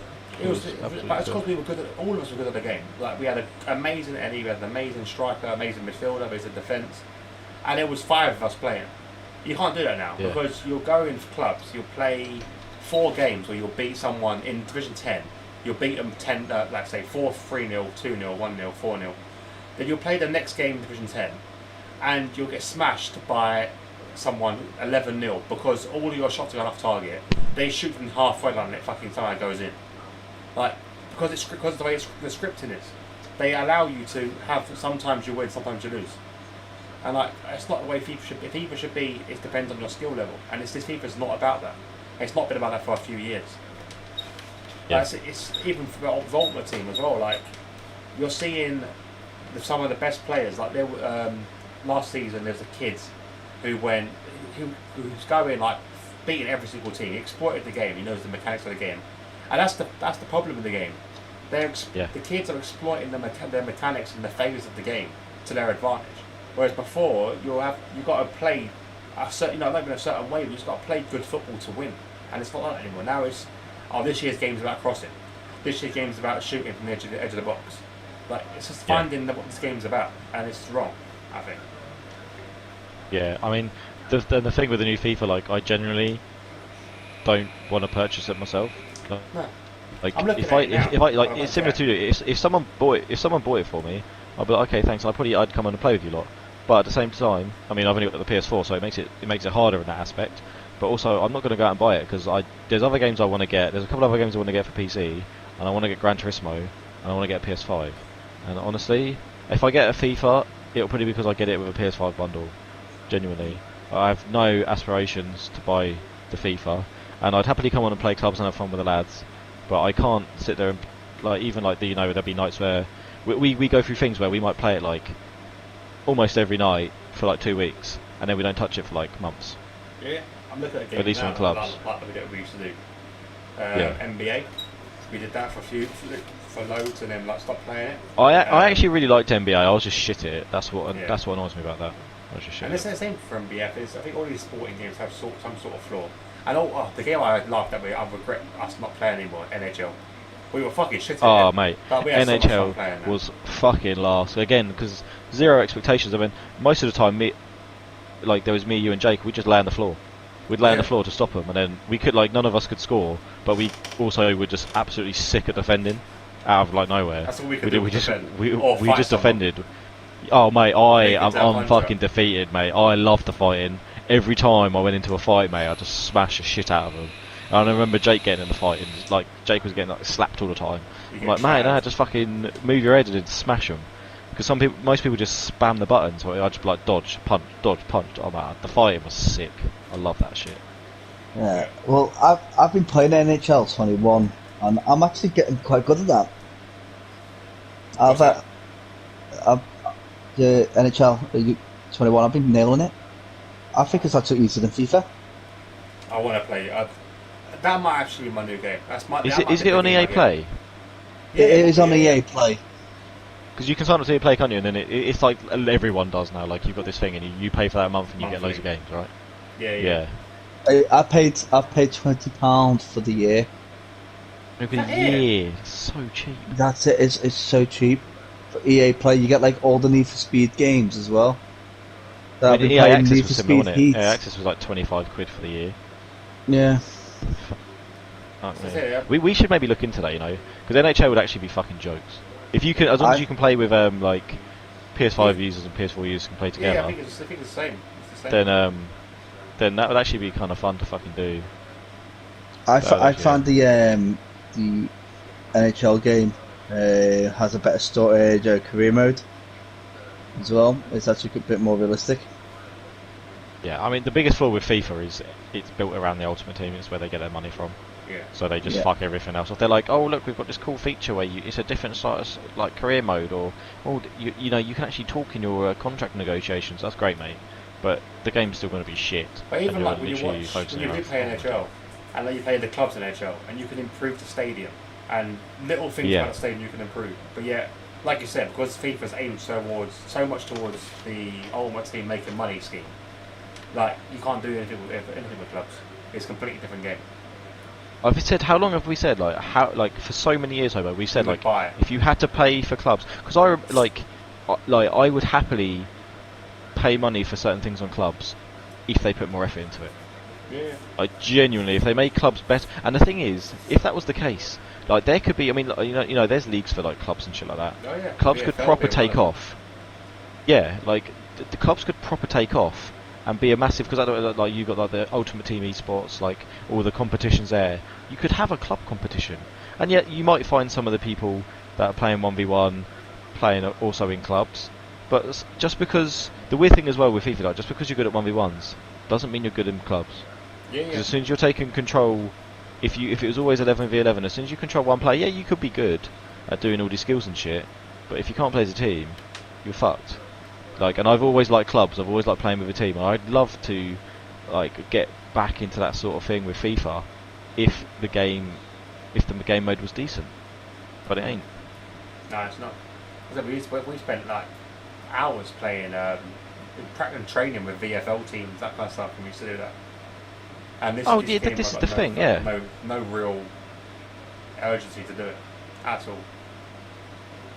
No, I thought about the idea a few times. Like when we got back into it for a while, we were playing it quite a lot. I was thinking, do I fancy getting back into VFL? But the thing is now, it's a different scenario. Like back then when we were like 15, 16, we had all the time in the world. But now I'm like, I can't. A lot of teams are like, we're going to be on it this day for training, then this day for training. I'm like, I don't want to do all that. I want to turn up for the games about an hour early, get a couple of warm-ups in, and fucking crack on. I'll get my training when I play clubs with the boys. Yeah, like with Formula 1, you know, like tomorrow, for example, I'll turn my thing on, hopefully maybe around 8ish, 8:30, get a set up, do a few laps, and then jump in the race. I try and get some more time onto it, but it just doesn't happen. Or it's very rare. But yeah, I think, the game I was looking forward to as well, they're remaking Star Wars Knights of the Old Republic. Yeah. They're remaking that for PS5 only. And that is the game I want to lose my hours on. That game was insane on PC. One of my best games I've ever played. Knights of the Old Republic is such an insane game. I'm really looking forward to that, what they do with that. Should be amazing. Yeah, I mean, I haven't looked into it, and I didn't play it back in the day, but if there's some cool co-op stuff, I'd happily be up for getting it and playing it with you. The whole thing before was you was a single player, and it was basically you're a aspiring Jedi, but but the decisions you made affected your ability. So like you could go down the road of being evil and learning evil powers, and then coming back to the light, and then having it's ridiculous. The game was so intense. It was so ridiculous. You can pick and choose what you do, and my guy was always a dickhead. I always made a complete prick. I always go good, no matter like even like Fable games. Like I don't know. It feels wrong being evil. Like I try and make it like evil character, and I like being a dickhead, but at the same time, like when I play games, I just always end up being a good person. But one game actually, which I think we have mentioned before, is the Hogwarts game, the Harry Potter game coming out. That game looks incredible. It actually looks insane, and it's like an MMO, isn't it? It's fucking. It looks ridiculous. And like my mate Josh first showed me it. Hogwarts Academy or Legacy, yeah, that's it. Hogwarts Legacy. Like that game actually looks like it could be sick. Like, well, I mean, we all grew up with Harry Potter, all of us here. I've been dying for it. This game was actually leaked about 5 years ago. Yeah. And I've been dying for this game for years, and yeah, it's just like it's always been my dream. Like I said, well, all of us, we grew up with Harry Potter. It's always been my dream to have a game like this, and where where you can actually create your own story behind Hogwarts, and I think it's fucking insane. I can't wait for this. And it's a similar sort of thing, isn't it? You can be good or you can be evil. Oh yeah, cool. Where's the even? You can do like it's even like it's not even house dependent. You can be in Slytherin and still be good. Yeah. Like, so I think it's just ridiculous. Like, or you can be Gryffindor and be evil. It doesn't make a difference. But I said I can't wait for it. I said it's been a game I've been dying to see for years, and it's a game that should have been done years ago. But the fact that they've done it now, it's brilliant. Yeah. So it's looking quite good. I definitely think that we should think about NHL. Definitely for a bit of for the lols, and then Gran Turismo. I definitely think is worth a shot. I mean, I think I'm definitely going to get it because it's nice having Formula 1. This year's game really isn't that good, which is a little bit annoying. But I feel like, especially for me and on my wheel, if I start playing Gran Turismo and get into that more, it's going to improve me on that anyway. And then the Hogwarts Legacy as well. Yeah, can't wait. I said I also want to bring out another South Park game. I think it needs to be a trilogy. Something needs to wrap the trilogy up. You've had Stick of Truth, you've had the Fractured Butthole.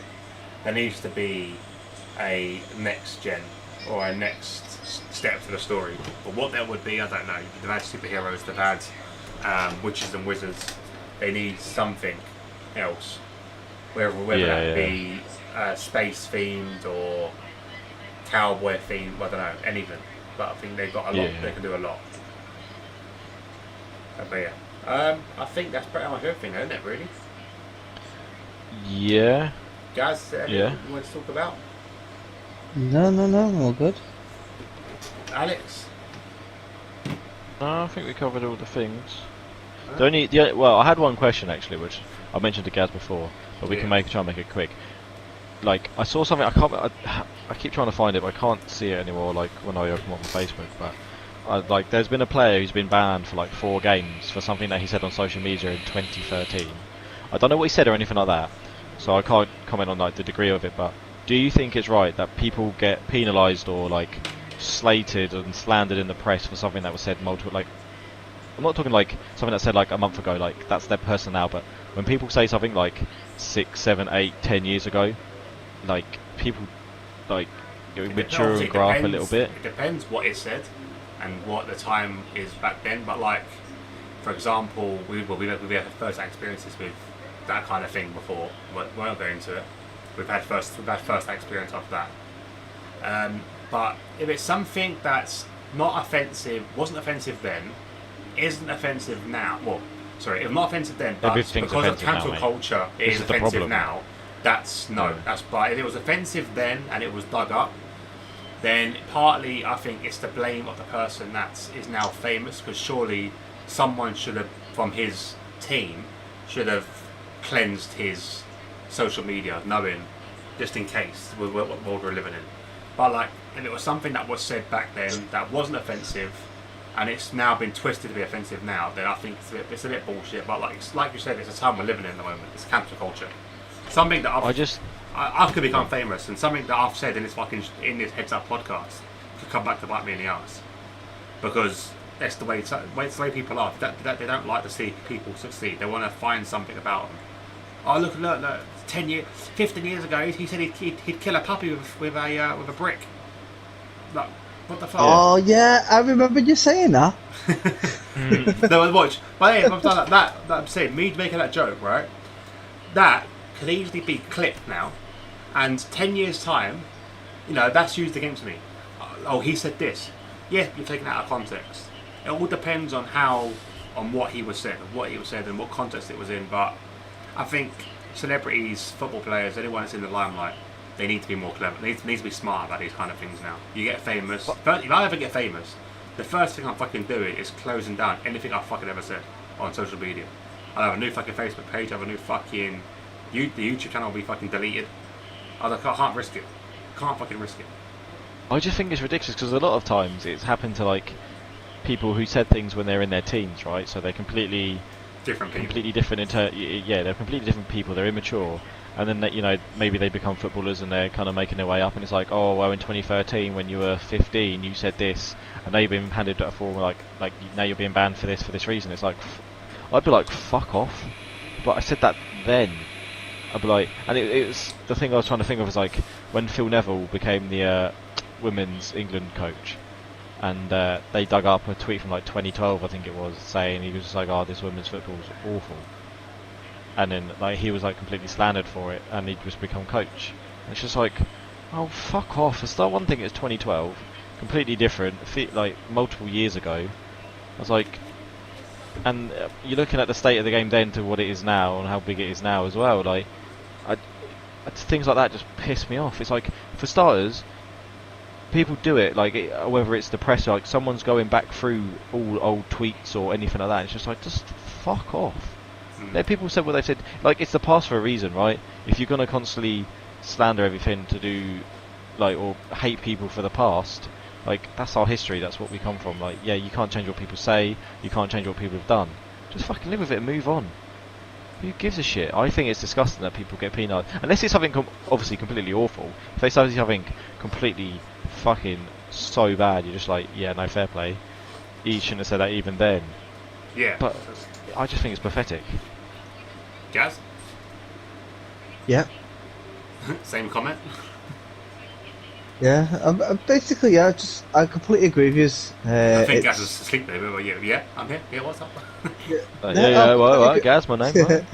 Yeah, I completely agree with you. It's like a lot of us taken out of context, or means differently back then what it does now, and it's just too far. It just goes too far. It's a learning process for everyone, isn't it? Like I said, you use history to kind of define the future. So, like, back in the day, we're all kids. Like, we're all kids when we were, like, a few years ago. Like, I remember calling my mates all the fucking names under the sun. Like, and, like, all derogatory, all bullshit, like, ridiculous names that we used to call each other.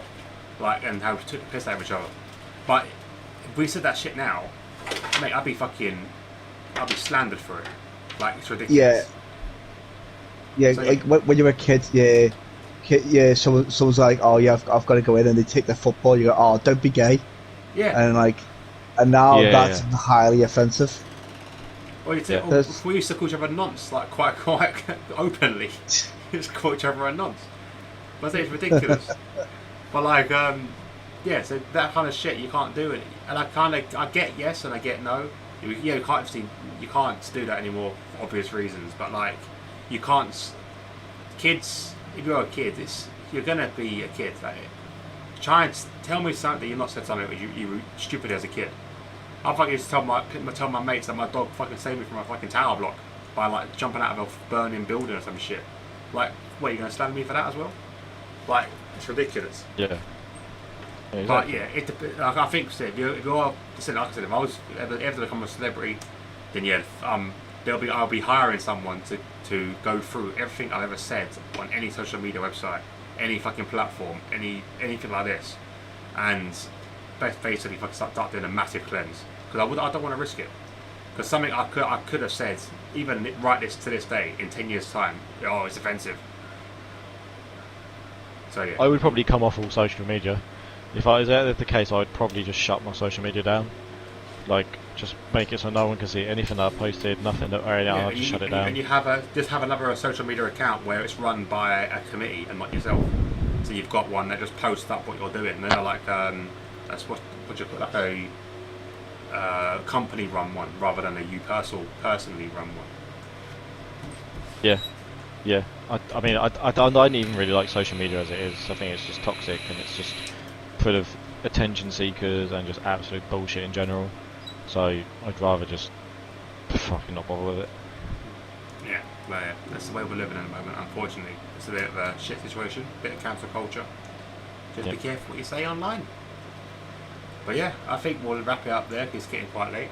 But yeah, thanks to everyone that jumped in and chimed in and to give us opinions and stuff.